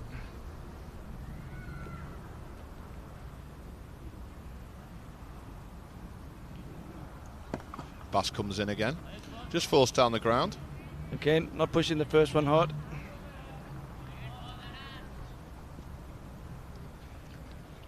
So what did India do here, Wayne? Did they go all out to try and get to this total, or did they even look at, you know, what the losing bonus points are here to ensure that, you know, they don't leave empty-handed? Just a breakaway. The England team's just disrupted play, walking in front of the side screen. I think the bonus points at 160. So in LMS, in the group stage or in a league format, if you're chasing and you can't win the game, you have to get within 80% of the score. So 160 will get them the losing bonus points. But even that's looking a long way from here. So I think the most important thing is they just got to up the intensity. They've got to make things happen. You know, small things like, as you know, Lee, body language, running between the wickets hard. Important. They're just not showing that enough compared to some of the other teams. Well, the required run rate's just shot up to 12 and over. 166 needed off 65. So something's got to give, and it's got to be now. Pakistan have managed to go without having to use Abdul Razak. I think the captain will be desperate, maybe not to use as many of his overs. It's a good point. He might even just hold him back for late in the tournament. Obviously, Razak is no longer a spring chicken, so they might want to wrap him up in cotton wool. Just a quick look at the early bowling figures here. That opening burst from Shahbaz Khan was really, really impressive. Two for 11 off his 2 overs, including a very impressive in-swinging Yorker. Like I said earlier, Pakistan just seemed to reel off left-arm seamers for fun, and he's no different, and he's caused the Indians all sorts of problems.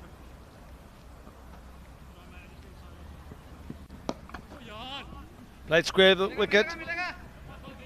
Easy to. Oh, it's an amazing pick up that. Yeah. Wrong hand as well. See, a lot of the other teams would have been running two there, Leo. I know, sorry to repeat myself here, but that's the biggest thing. You can make your own luck just by pushing there. Maybe get the odd misfield that could have got before if the field is under pressure.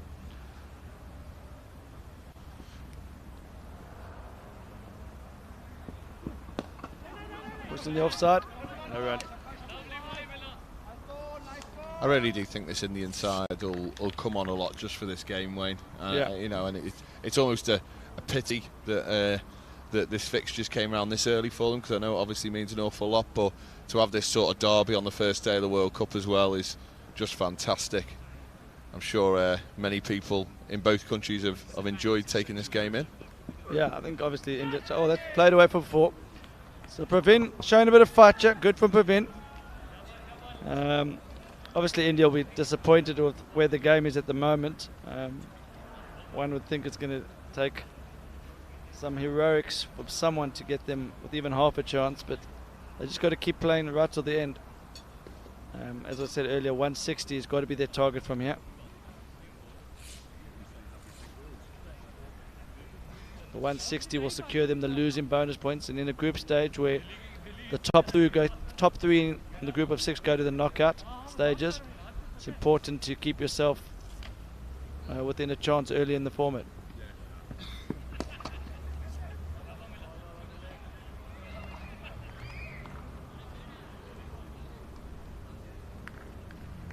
So just going to leave the commentary box for 2 minutes. Nick Compton on his way to the nets to warm up with the England side. Just want to get Nick's quick assessment on this game. Well, no, good to hear from everyone, and nice to be back on the comms. Yeah, what a game we've got here. Pakistan, India, the big one for today, but it looks like it's going to be pretty damn hard work here for India to get back into this game. Pakistan just awesome. Had a little chat with Razak in the sheds about 5 minutes ago, and he seems pretty chuffed that he's hitting it well. He hasn't played for 3 years. Can you believe it? He was absolutely superb before, Nick. He really did make a massive difference, and you know, Pakistan showed a lot of experience in the LMS format as well, just to show, you know, where obviously the 12 off the last ball, but also their players lower down the order being very aware that they had a couple of guys retired and throwing caution to the wind as well. What I'd be very intrigued to know your thoughts on this Pakistan outfit as a whole, though, and whether you see they could be involved at the latter stages of this tournament. Yeah, I said it when I arrived here. I said one of the Asian teams will be right up there. Pakistan, Sri Lanka. Sri Lanka look really impressive, but there's no doubt that Pakistan, for me, are the outstanding unit. In the field, they look pretty quick. They've got a lot of variation, and my word, when you can clear the ropes like they did earlier, it looks pretty ominous. And nice to see Razak back there. I played cricket with him back in my younger days at Middlesex, just as a young nipper. He came over as an overseas player, and he's a pretty special talent. You know, even back then, I mean, he kind of bowled, he batted, he's kind of one of those guys that could change a game in an instant. And a lovely guy too, so great to catch up with some old teammates. Well, it was he was just down in front of the commentary position with me and Wayne then, and even in just those few moments, very endearing character. And you know, for some of these Pakistan players that have come over to represent the country in this World Cup, it must just be fantastic to be with someone who's been such a hero of their nation. Yeah, absolutely. I mean, you know, you look at some of the guys that are here. Chanderpaul, you've got, you know, James Franklin coming from New Zealand. You've got Marcus North, who's having a few beers with the Aussie guys there. I mean, it's kind of where we came from. You forget that quickly. You do get caught up in the professional world and things become quite focused and quite serious. But when it all washes back a little bit, these club grounds are places where I certainly started my cricket, where I learnt the game. Dad used to play, and I think to just come back and be a regular guy, mixing it with cricket people that all love the same thing in cricket. Well, I know from seeing a few pictures on one of the club WhatsApp groups last night, you took in a little bit of a practice with some of our juniors from the club. You and Marcus North playing a bit of one-on-one bounce last night. Do you still feel like you can cut it at that level as well? I'm just hoping that's not the highlight of my batting this week, but it might very well be. I sort of struck it pretty well, actually. I mean, one-on-one bounce, it felt like yesterday. I mean, that's how I learnt my cricket. So yeah, great to mix it with the youngsters. It's a lot of fun. I mean, it's what club cricket's about. I mean, we forget that the strength of our Test team and the strength of our nations is behind the foundations of a strong club system. You look at Australia for so many years. They were underpinned by an incredibly strong grade team, grade system, and that's what underpinned a lot of Australia's cricket, a lot of South Africa's cricket. So it's strong club systems, and the culture of these club systems is so vital. Well, obviously the pyramid that the ECB have put in place at the moment, going from grassroots up to the ECB Premier Leagues, then into minor counties, and then into the county circuit itself, it does lend to a very exciting national side, which we, certainly in one-day cricket at the moment that we've got, and test cricket personally up to even this last couple of days has probably been in the doldrums just a little bit, where people are seeing how exciting the one-day team is. I feel very sorry for the test team, because I don't think they've been doing lots and lots wrong, but I think the one-day team has been so outstanding, it's made it tough for them to maybe follow suit. But what a fantastic game that was, England-India. Yeah, I think with the one-day side, they have been together for a while now, and it's like any team. You look at Australia now; they're rebuilding. They've gone through a bit of a lull. There's no doubt that they're in a place now where they're going to rebuild, and as Marcus said last night, there's absolutely no doubt that Australia will be a force to reckon with in the next year or two. I would say Justin Langer behind it. You look at the England team. Obviously, the one-day side, they have been together for a while, so they weren't always like that. It was 3 years ago where they were pretty ordinary, if we're being very honest. And you look now at the England Test team. It's been one or two odd selections, I have to say, and I think Trevor Bayliss, probably by his own admission, is more of a one-day specialist. He's definitely had more success in the T20 one-day arena, and I just like to see England set up as a bit more of a solid outfit. I still look at the batting lineup, and I think, I'd love to see Joe Root coming in at number 4, with potentially Bairstow, Stokes at 5 and 6. That means you've got to find a number 3. But I would rather have 3 opening type batsmen in the top 3, particularly when you're playing the majority of your cricket in England. I think it's so important to have a more solid top order, and that's where I think India made a mistake by not picking Pujara. I thought that was a big mistake. I'll be honest with you, I was astounded that they didn't pick Pujara. He obviously apparently his face doesn't fit, and I there's no doubt. I know him a little bit. He's a quiet, kind of reserved introvert, and I just probably doesn't really sort of prescribe to the Kohli mould, which is dangerous, because we're all different. The job that Pujara does is a solid one. Is one that he fights hard for the team, and sometimes those personal attributes run in line with the job that he does, and so one should sort of support that. Do you not think that obviously he had some great experience at Yorkshire, and we saw in the Sky series there that Yorkshire obviously opened the doors and gave us a bit of an insight into what was going on there. I thought Pujara came across really well, but also in the games in India where it has turgid moments of Test cricket where it's very, very hard. It's technical. You have to grind out sessions, and he's done exceptionally well.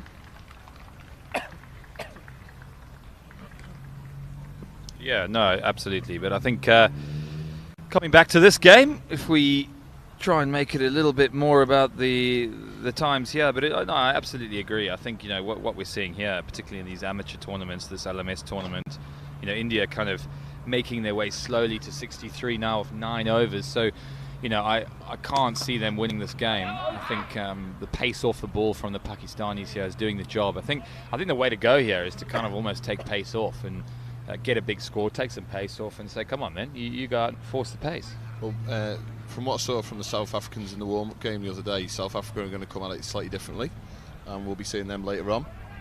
They're going to go pace on, and I think, just as we're talking about that looks like a wicket for Assad. He's got bowled him. He's bowled him. Assad getting through the defences there of Praveen, who looked like he didn't know what was coming. He missed the last 3 before that, and this one literally hasn't turned. He's played for a bit of spin, but it's gone straight on with the arm. And as I keep saying to everyone, when you're facing a left-arm spinner, not many of them turn it.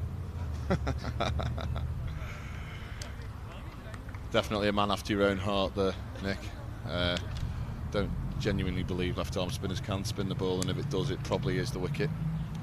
But no, just going on to your game later in the day. Do you want to tell me how the England camp are faring? Well, they're in the net to my left there. They're waiting for you. Their pro to come and give them a bit of coaching. I think it might be the other way around though. So I'm eagerly anticipating. I've heard a lot about the boys. They talked it up a bit. They've spoken about how well and how good they are and what they've done here and there. So I said, look, I'm looking forward to being shown a few lessons. But no, I just want to hopefully contribute, have a bit of fun. Always nice if you can get over the line, win a few games, and hopefully Scotland won't be too much of a challenge later on. However, if we go about what happened earlier on this summer with Scotland giving England an absolute thrashing, I wouldn't want to speak too soon. Well, as William Wallace said, Scotland will hopefully play with some freedom, and hopefully you boys don't get caught up in that. Nick, it's been a pleasure just to grab you for a few minutes there. I'm going to let you go down to the nets. And, thanks, mate. Yeah, give me a bit of a chance. I haven't hit balls for a while, and I really do need this net practice, I think. Well, best of luck later on.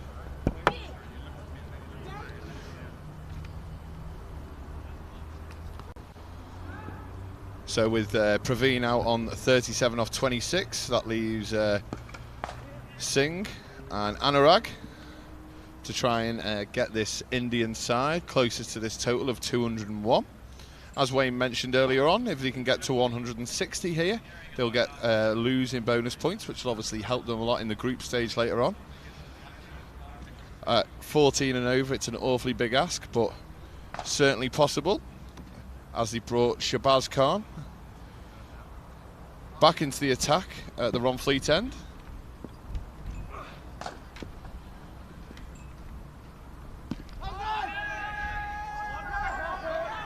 And that is his 3rd wicket of the day. The batsman doesn't seem overly charmed, but it looks like the ball's just straight in there. But the batter's got to go. This could be the longest stroll off in the history of the game.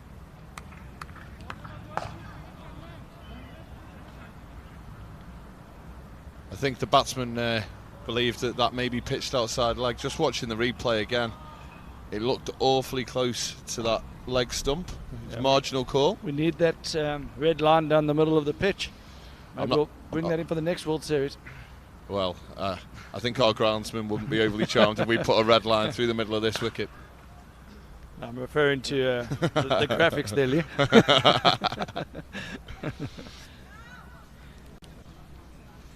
Never easy to get a first bowler. But Dwidge, who bowled, to be fair, out of all the Indian bowlers, I thought he was by far the pick out, and he fielded well as well. Well, this kid's got a lot of fight. You'll see him pushing hard between the wickets. His intensity levels were above the rest of his players, and I think after the game, a few of them just need to get together and say, listen, we've been outplayed here, but can we try and improve our intensity in the running between the wickets and in the field? So Dwidge, he's a competitive character. One of the younger guys in the team, still a teenager. What I've enjoyed about Shahbaz Khan here, he's genuinely trying to take wickets here.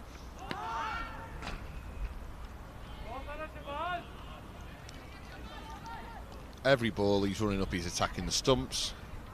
He's shown really strong wrist position. And you can always tell that in a left arm seamer. As soon as you see the ball starting to swing back in, means that they're presenting the seam correctly there. Little delay here is Dwidge isn't very happy with the equipment he's brought out, which moves me on beautifully to equipment. And don't forget to have a little look at the Last Man Stands online shop. So it's shop.lastmanstands.com. You can jump in there, Wayne. I know that's a website that you're very keen on a few hits on.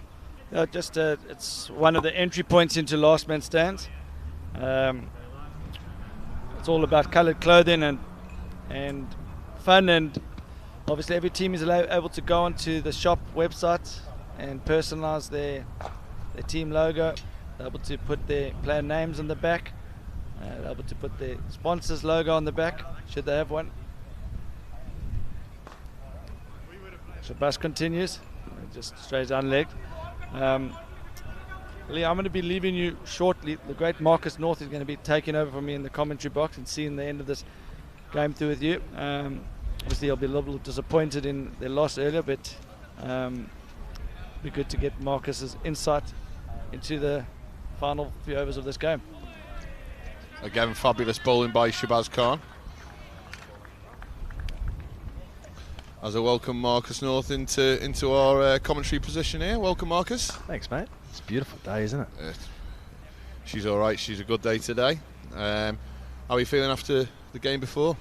Oh, a bit disappointed, to be honest. We watched your particular dismissal back. We thought we didn't actually know why it wasn't a wide, and then realised it hit the stumps. I wish it was a wide, mate. I thought I had it covered. I thought if I missed it, it was going to hit my pad, but unfortunately, I just misjudged it a little bit and clipped the leg stump. But up to that point, you managed to get a few away, timed a few nicely. I know you've had a little break from cricket. I have, mate. I have. It's the first hit since September, but no, nice. I mean, it's a great facility. It's a great club, and yeah, as you well know, it's a good place to bat, and the ball is coming on quite nicely. Yeah, it is a fabulous place to bat, and that's also a reason why I gave up bowling since I've played here, because it is a bowler's graveyard. But I'm sure towards the end of the week, some of the slower bowlers, some of the spin bowlers like yourself, are going to enjoy a little bit of purchase. I think the groundsman, Keggy, is going to be doing his best to keep the wickets as flat and batter friendly as long as he can. But I think it's going to be really interesting towards the end of the week with the pace coming off the ball. Yeah, I don't think it's a great week, a great summer for the groundsman. It's been difficult, hasn't it? It's posed its difficulties trying to keep the water in the pitches. I think all across the country, even at first class level, we've seen a lot drier conditions because of the fantastic summer we've had. And but still, today has been a fantastic wicket. So just watching this game between Pakistan and India, did you see Pakistan causing some problems late in the tournament? Yeah, I've been really impressed. I mean, obviously they're professional. Abdul Razak's a class international player, and gee, these guys just look well organised, you know. And you know, what did he get his 50 off? I'm not too sure, but it wouldn't have been too many balls. But they look organised. Well, what they did really well, to be fair, obviously Razak was a class act in that innings, and he played his role brilliantly, but his colleague opening the batting there just was prepared to sit in and rotate the strike. And sometimes when you get a guy who's obviously a strong hitter and maybe a little bit of a class above, you want to kind of compete with that person. But I was really impressed with Batty, how he just rolled it round and let Razak take the lead, and then he was happy to pick it up after he went. So, you know, I think they look super organised, and obviously the Sri Lankans before seem a decent outfit. I think they adapted just a little bit better than some of your guys, but there was some really exciting performances from one or two of the Australians as well. I think that the young lad Jake O'Connell, as a 17-year-old from Queensland, you know, I'll certainly be trying to get our captain Will Owen to maybe just have a little conversation with him, make sure he doesn't end up at South North. That'd be a good overseas, wouldn't he? As the ball goes high into the air here, and a 6. Well, that's very welcome. 6 for India. I mean, a 68 for 5. Well, that's what's 74 for 5 now. It's been a bit of a struggle, but yeah, you're right. I mean, like I said, we're a bit disappointed with how we played against Sri Lanka. Sri Lanka are an organised team, they're a good team, and I think with the conditions that present, I think the Asian sides will perform quite well, take a bit of spin, taking a bit of pace off, bowling their cutters.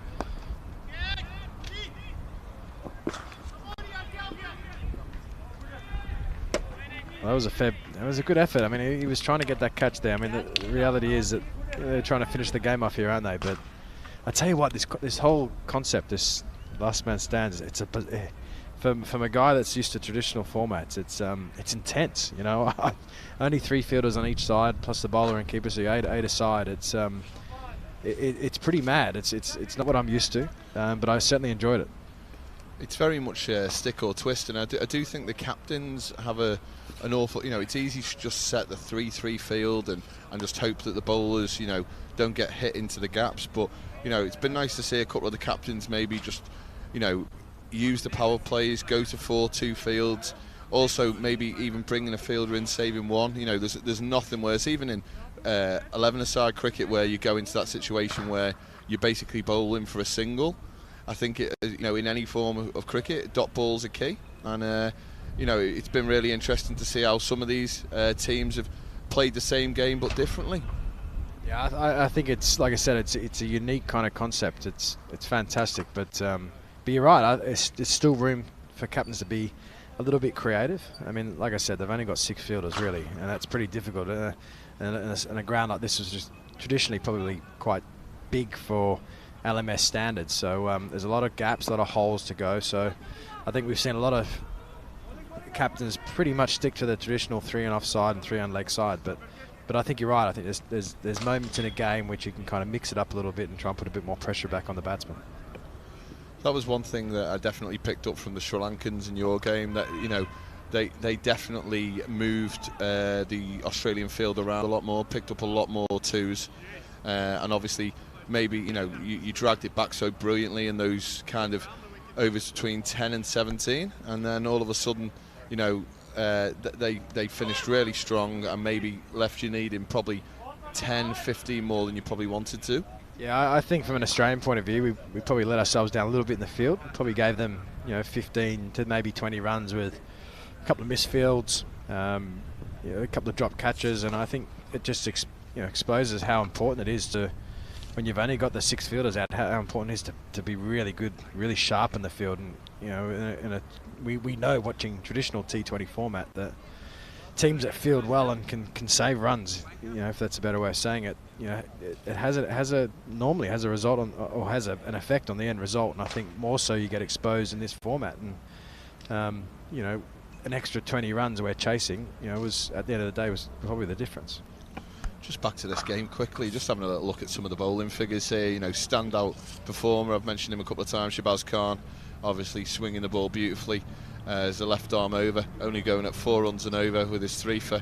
But some of the other bowlers later on, Assad, following up from a 50 in the first innings, probably putting his hand up for potential man of the match performance. And obviously the LMS shop are putting up some prizes for player of the day. There's been some really, really good performances across all the games, and from Singapore and Wales this morning, Manpreet Singh, the captain, took a catch that could have a real chance of being catch of the tournament, where he juggled it. It's on our Twitter page at the moment, so make sure you have a little nose at that. But I think there's going to be some really exciting cricket played. Just going obviously back, staying with this game, Vahab here has done really well. He's 27 off 19, and I just think India have left themselves so much to do. It's an opportunity for him to have a bat here and get a feel for conditions for future games.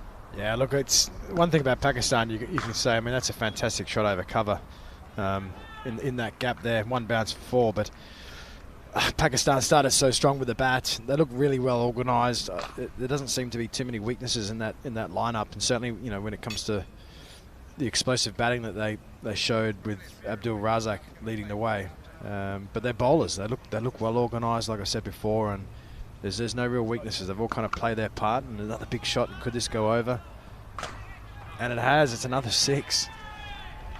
When you see this, it's almost slightly frustrating that India have put themselves so far behind the game, because as soon as some of these players,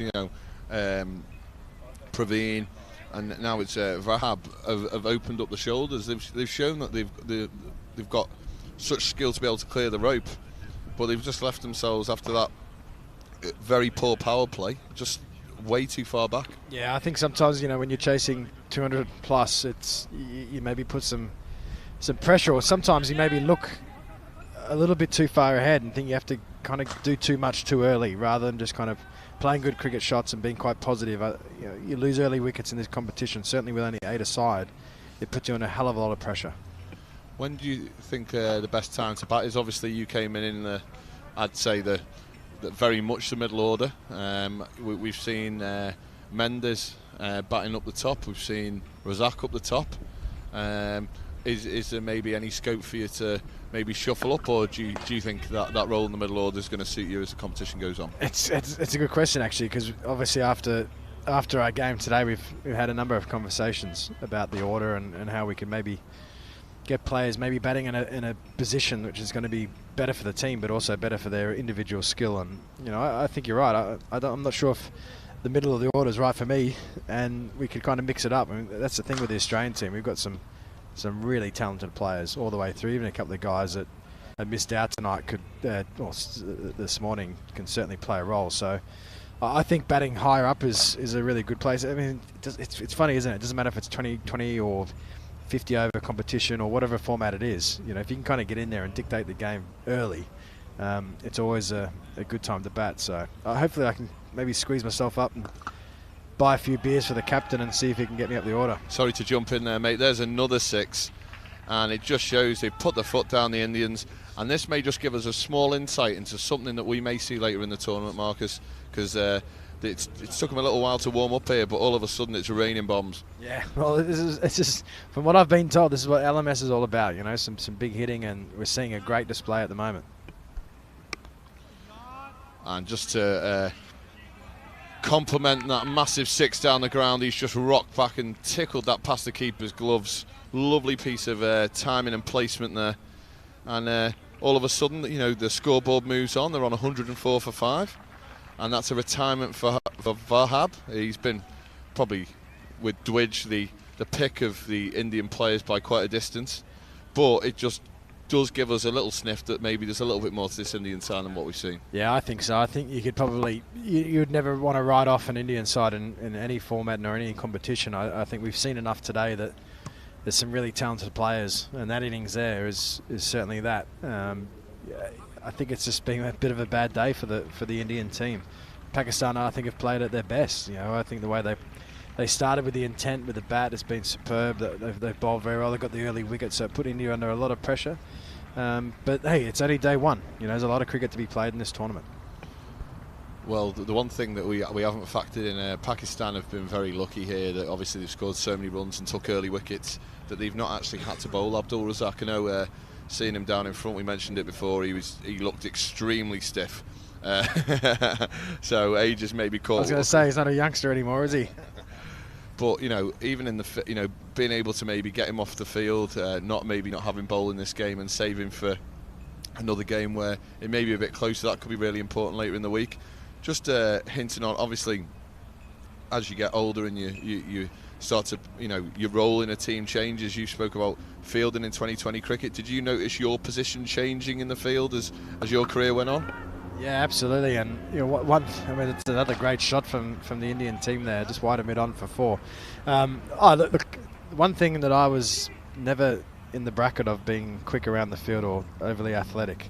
I was my main job was being in the slip. So 2020 came along, and I tended to try and hide at 45 or somewhere along the line, and I did exactly the same today. I found a position where hopefully I wasn't going to be in the hot spot too much, but it's not necessarily a young man's game, but I think we've seen in general from the elite level of international cricket to domestic cricket to even club cricket, I think the standard of fielding has certainly increased, and you don't tend to hide many guys. You kind of expect everyone to contribute in the field, and that's another hell of a shot over mid-on for 6. KB's came in here, loving the black shoes. I'm always a big fan of people customising their outfits, and you have to be some player to pull off the black treads.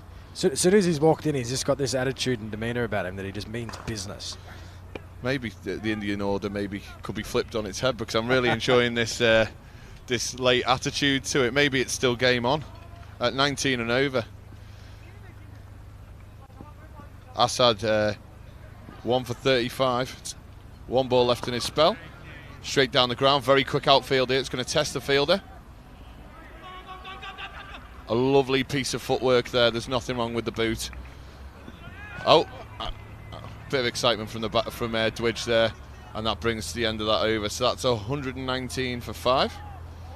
One of the things I've loved in a very short time of this World Series is from the opening ceremony dinner last night to just seeing the games unfold today, that there's such an enthusiasm for it. The patriotism for playing for your country, and what a competition to have where you can have domestic amateur players representing their country at this level. I just think it's a fantastic concept, and all credit to LMS to this kind of competition has grown around the world, and we can have this competition. We got countries representing themselves, and they're very proud, and it's great. And you can see it. You can see the way they play. You can see the passion in the way they play, and I just think it's fantastic for amateur cricket.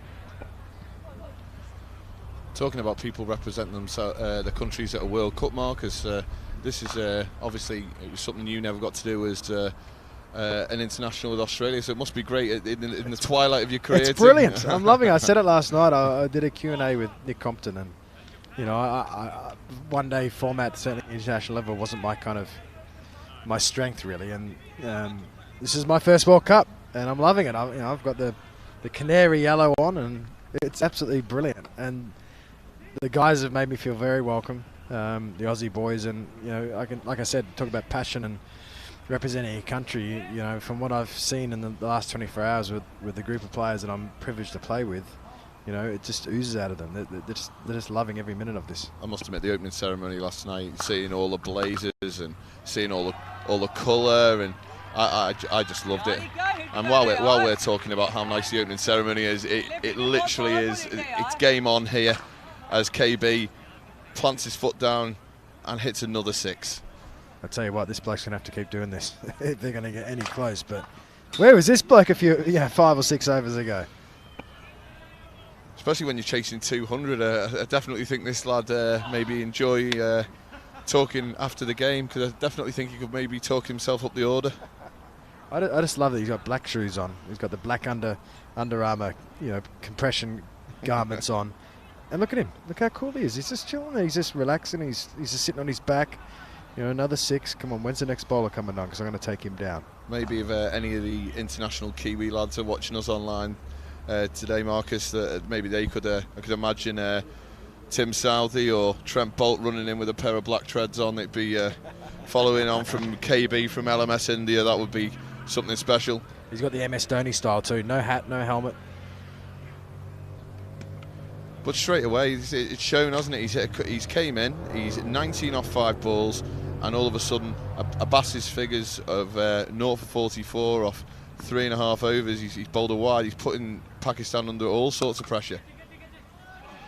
That's another 4. I mean, this bloke's coming number 7. I think they need to have a bit of a debrief after this match. I mean, hey, look, it's not over. I mean, there's still a few overs left to go, but he's going to have to continue to hit these out the ground if India are going to come close. But I tell you what, he's putting a good case to the captain and team manager to get himself up the order for a bit of a accelerate the strike rate, which was probably what they needed at the start of this innings. There's nothing better than a lower order player coming in and showing up the batters. I think, though, it makes for great talk in the bar afterwards about how the batters have got it wrong, and it was easier when I went in and whatnot. And he's shown in really good game awareness there. He knows it's a wide down the leg side. He probably could have tried to maybe get a single or a 2, but he took the 3 for the wide, and that takes us to the end of the 17th over, and he's managed to maintain the run rate of 20 and over for the last 2 overs. I think 65 runs off, 16 balls there. I think that's going to be a little bit tough. I think he's actually caught for the helmet, which is a bit disappointing, but it's nice to see someone get off the fence. LMS founder Wayne Grieve has managed to sit on the fence pretty much throughout the whole day, trying not to upset any other franchise at all. So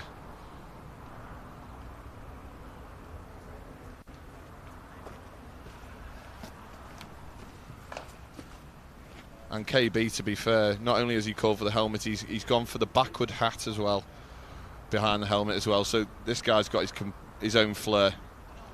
He's definitely a character, there's no doubt about it.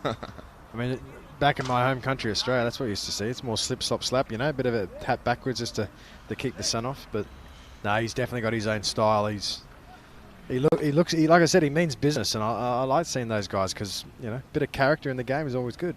Well, in Australia, there's obviously turf cricket, and there's I don't know what you call it. We call it AstroTurf cricket. Yeah, same here. And I know from luckily spending a few seasons over in Tassie that we were playing turf cricket on one pitch at what was deemed to be a really good level, and, you know, very professional. And then the guys called the Diggers were playing on the back, and there was probably some more talented players on their pitch than ours who looked like they were having a great time. 40 overs a side, 4s and 6s everywhere. You know, they looked like there's about 40 wickets a game and 900 runs. So, you know, look, these guys coming out here and playing with flair and excitement, it's great to see. As he gets out, sorry about that. It says him right, he got the helmet on. What is he doing? That's a good Yorker there by Mohammed. But yeah, look, I mean, that was a fantastic little cameo, and like you said, he's shown a few of the top order how it was done. You know, he kind of came in obviously a little bit late, but you know, had too much work to do. But that was a good Yorker. Looked like a bit of a reverse swing there. But you're right. You're talking about the standard of these players, and you know, I've been involved in high-level club cricket in this country as you are at this great club, and you know, at times you're looking at overseas players or recruiting players, and you know, a lot of these guys, their cricket is LMS. You know, and they don't play, you know, high-level grade cricket necessarily in Australia or around the countries that they're from. But I tell you what, we've seen today. We've seen some amazing talent that I'm sure you would agree that there's some guys here that you'd snap up and want to play on a Saturday at high-level Premier League cricket in this country. Well, I must admit, watching Singapore before, I was thinking, well, could we be the first team in the country to have a Singapore overseas player? Well, why not? Why not? You know, we had a look at Afghanistan. Were obviously doing very, very well a couple of years ago in the ICC kind of futures tournament, I guess. Yeah, and they've got the world #1 T20 bowler now. Yeah, he's something else, isn't he? He's amazing. But I really liked Shazad, the keeper. I just think, you know, he's just so full of life and character, and, you know, watching, you know, some of this today, and you can see how passionate some of these guys are. You can see what it means to them, and obviously with just over 2.5 overs to go, India need another 20 runs to make sure they secure the losing bonus points here. So that's probably the most pressing thing for them at the moment. Yeah, I think you're right. I mean, I know that from the Australian perspective, in the game before this, that, you know, once we kind of felt that we're out of the game from a winning point of view, that bonus point, you just never know how important that might be in the end of the week. So you're probably right. India's probably got that focus right now. Straight into the block hole again, and just when we thought India were just gaining that little bit of momentum at the end of the innings, we've seen two very, very quick wickets here, and that's just a really good bit of bowling there. Standard death bowling, and it doesn't matter what standard you play at the top level or lower down, that's going to cause problems. You're spot on. I mean, we've just seen an over of real high skill, and both those wickets showed that the skill of bowling a Yorker with maybe a little bit of a reverse swing. But hey, there's not a country or a franchise in high-level world cricket that wouldn't love for a guy to kind of be able to execute like that, and we've just seen Mohammed do that. And to put a further nail in India's coffin, that was Vahab, who was actually a retired batsman. So he's come back out after scoring a brilliant 50, and straight away he's been found out by an excellent piece of death bowling. Talk about young man's game. Last man stands. You can't make a single. You either got to run a 2, hit 4, or hit a 6. What would your technique be? I'd hope I don't find myself in this position, because like I said, there's never been a time in my career that I'm being called fast between the wickets. So I'd be trying to hit boundaries here. Well, I've sadly been on the wrong end of one of your late innings onslaughts, Marcus, and. There wasn't a lot of quick 2s there, was there? There certainly wasn't, and there was plenty of balls flying into the South Northumberland housing estate which surrounded the ground.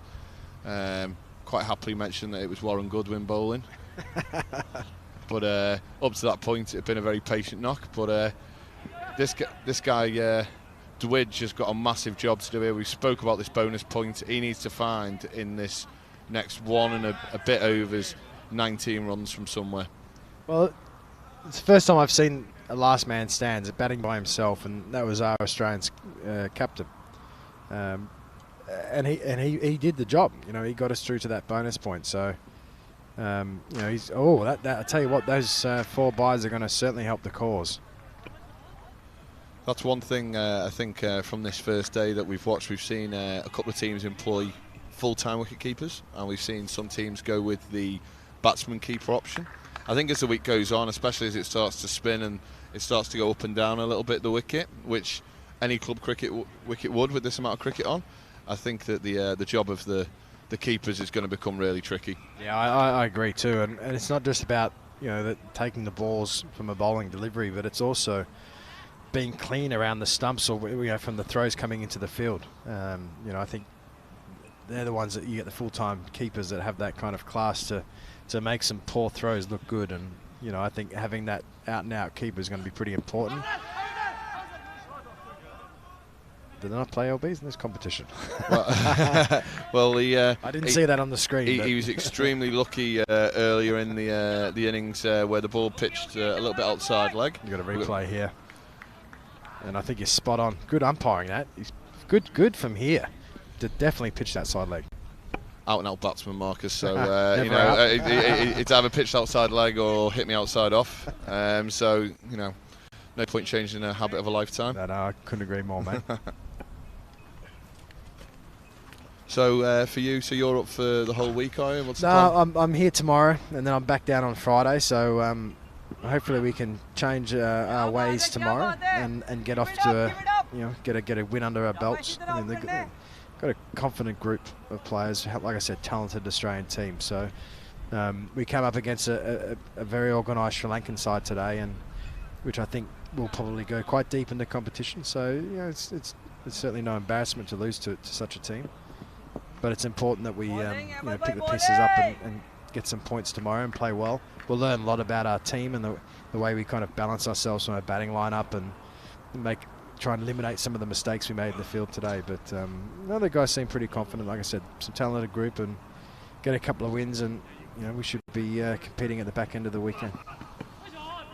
And realistically, that's all you ask for, isn't it? You just want to get out the group stage and be able to at least compete at, you know, the latter stages.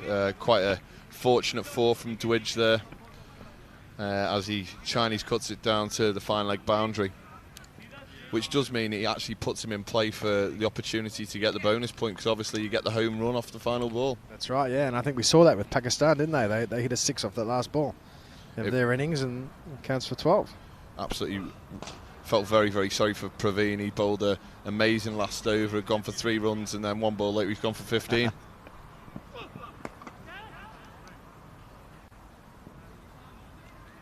See, that's the thing now. There's absolutely no value in Dwidge potentially trying to run himself out. He might as well hang back for that final ball. Yeah, I think you're right. I tell you what, it's amazing when you, like I said, come from more of a traditional background where you've got 11 players on the field. You've only got 3 on the off and 3 on the leg. It's amazing how many times you find the fielder.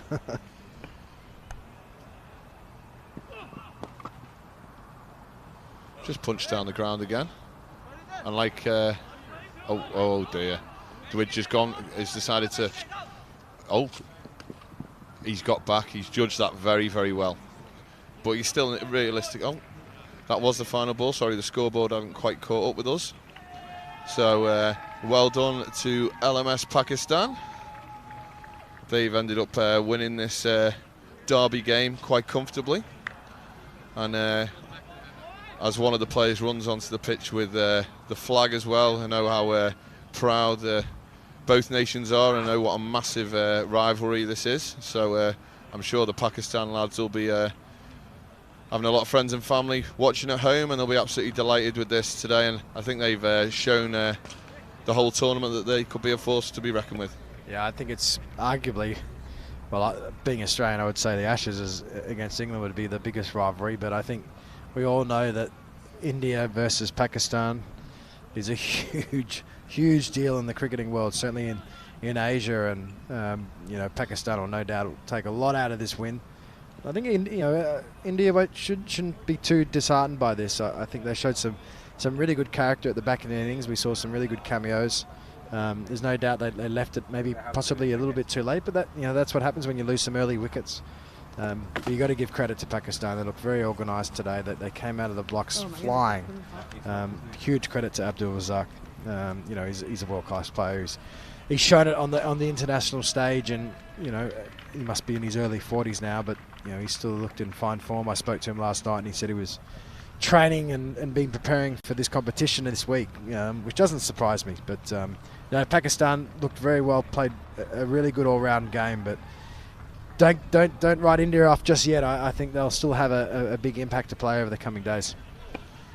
Well, as the two teams make it off the field, and Pakistan just get a commemorative photo of this famous win, I'd like to thank you, Marcus, for popping over and spending a bit of time in the box with me today, and we'll just wait for Nick to get the player of the match over to the interview area there. But I tell you what, you couldn't be anywhere better at the moment. It's absolutely roasting.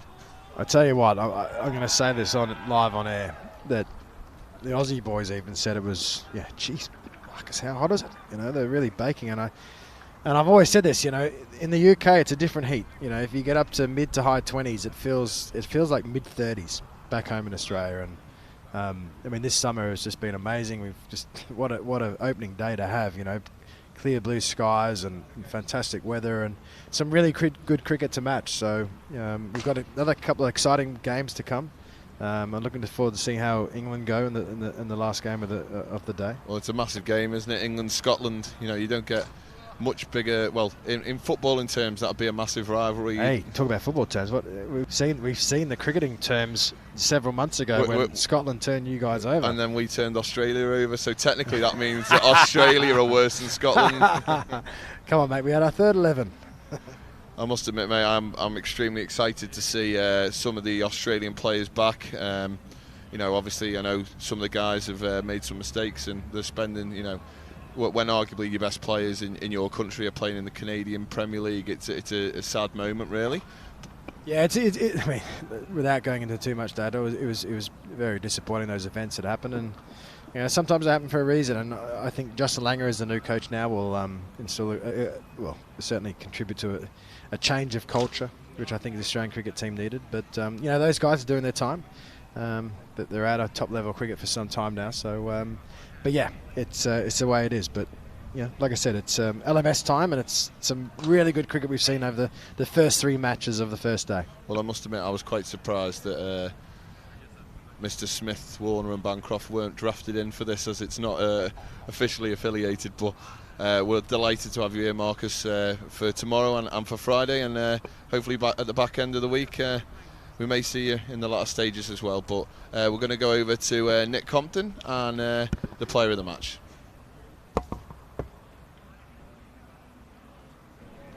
Well, what a brilliant matchup between these two pantheons of cricket, India playing Pakistan, and there's only ever one winner.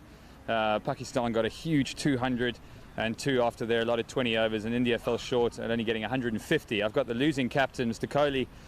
Not a great start in the competition, but a big score to chase. Yeah, actually we had a huge target to chase, but as we just saw, the batting order just collapsed. Me and Kanishk and the Akshad, top 3 batsmen out of 4. We were playing with 4 top batsmen. Only one Weber scored well. He got 50 runs. Yeah, he's the only one who scored 50, and Kshitij actually scored well and make us get a total of 150. But I was hoping that we should have win this match. Actually, it was the first match of the tournament. But nevertheless, we had a good game. It was in a good spirit. And we're hoping to get back in the tournament again in the next match by tomorrow. Oh, brilliant. I mean, obviously a very big score. What's the key to trying to chase a big score? You need partnerships, obviously. Yeah, we need the partnership. Even the batting order also today was not that happened today. Even I was not supposed to open, but just due to the big score, my team forced me to come up. And I was usually planning to go at number 4. And that's okay. it's not our day. It's their day. They played well actually. Good. Yeah. Okay, thank you very much, and hopefully, like your cousin, you can get a big 100 in the next match, huh? Sure. Thanks. I've got man of the moment and former teammate Abdur Razak. Lovely to see you, mate. Well played. That was some blistering hitting there. You must have really enjoyed that, huh? I did a little bit, but wasn't in the practice, so need more practice. Hopefully, we'll be more better. It's nice to see you back playing cricket. You've had 3 years out and you've had a bit of a rest from the game, but still a young man, I can see, and lots to give to the game of cricket. Yeah, you can see, but body is sore everywhere, so need more practice, more training to get into the big target. I got playing first-class domestic cricket this year, so looking forward there. And tell me, how was the conditions? How was the pitch? It seemed to come on quite well? Yeah, always, it's a pleasure to playing in UK, England, always, and atmosphere-wise, condition-wise, pitch, ground, everything's brilliant. Well, mate, it's great to see you smiling again. Great to have some of the support, big support, India and Pakistan. So that wraps up the game. Pakistan clear winners in this big encounter today, and we've got some more great matches coming up, so stay tuned.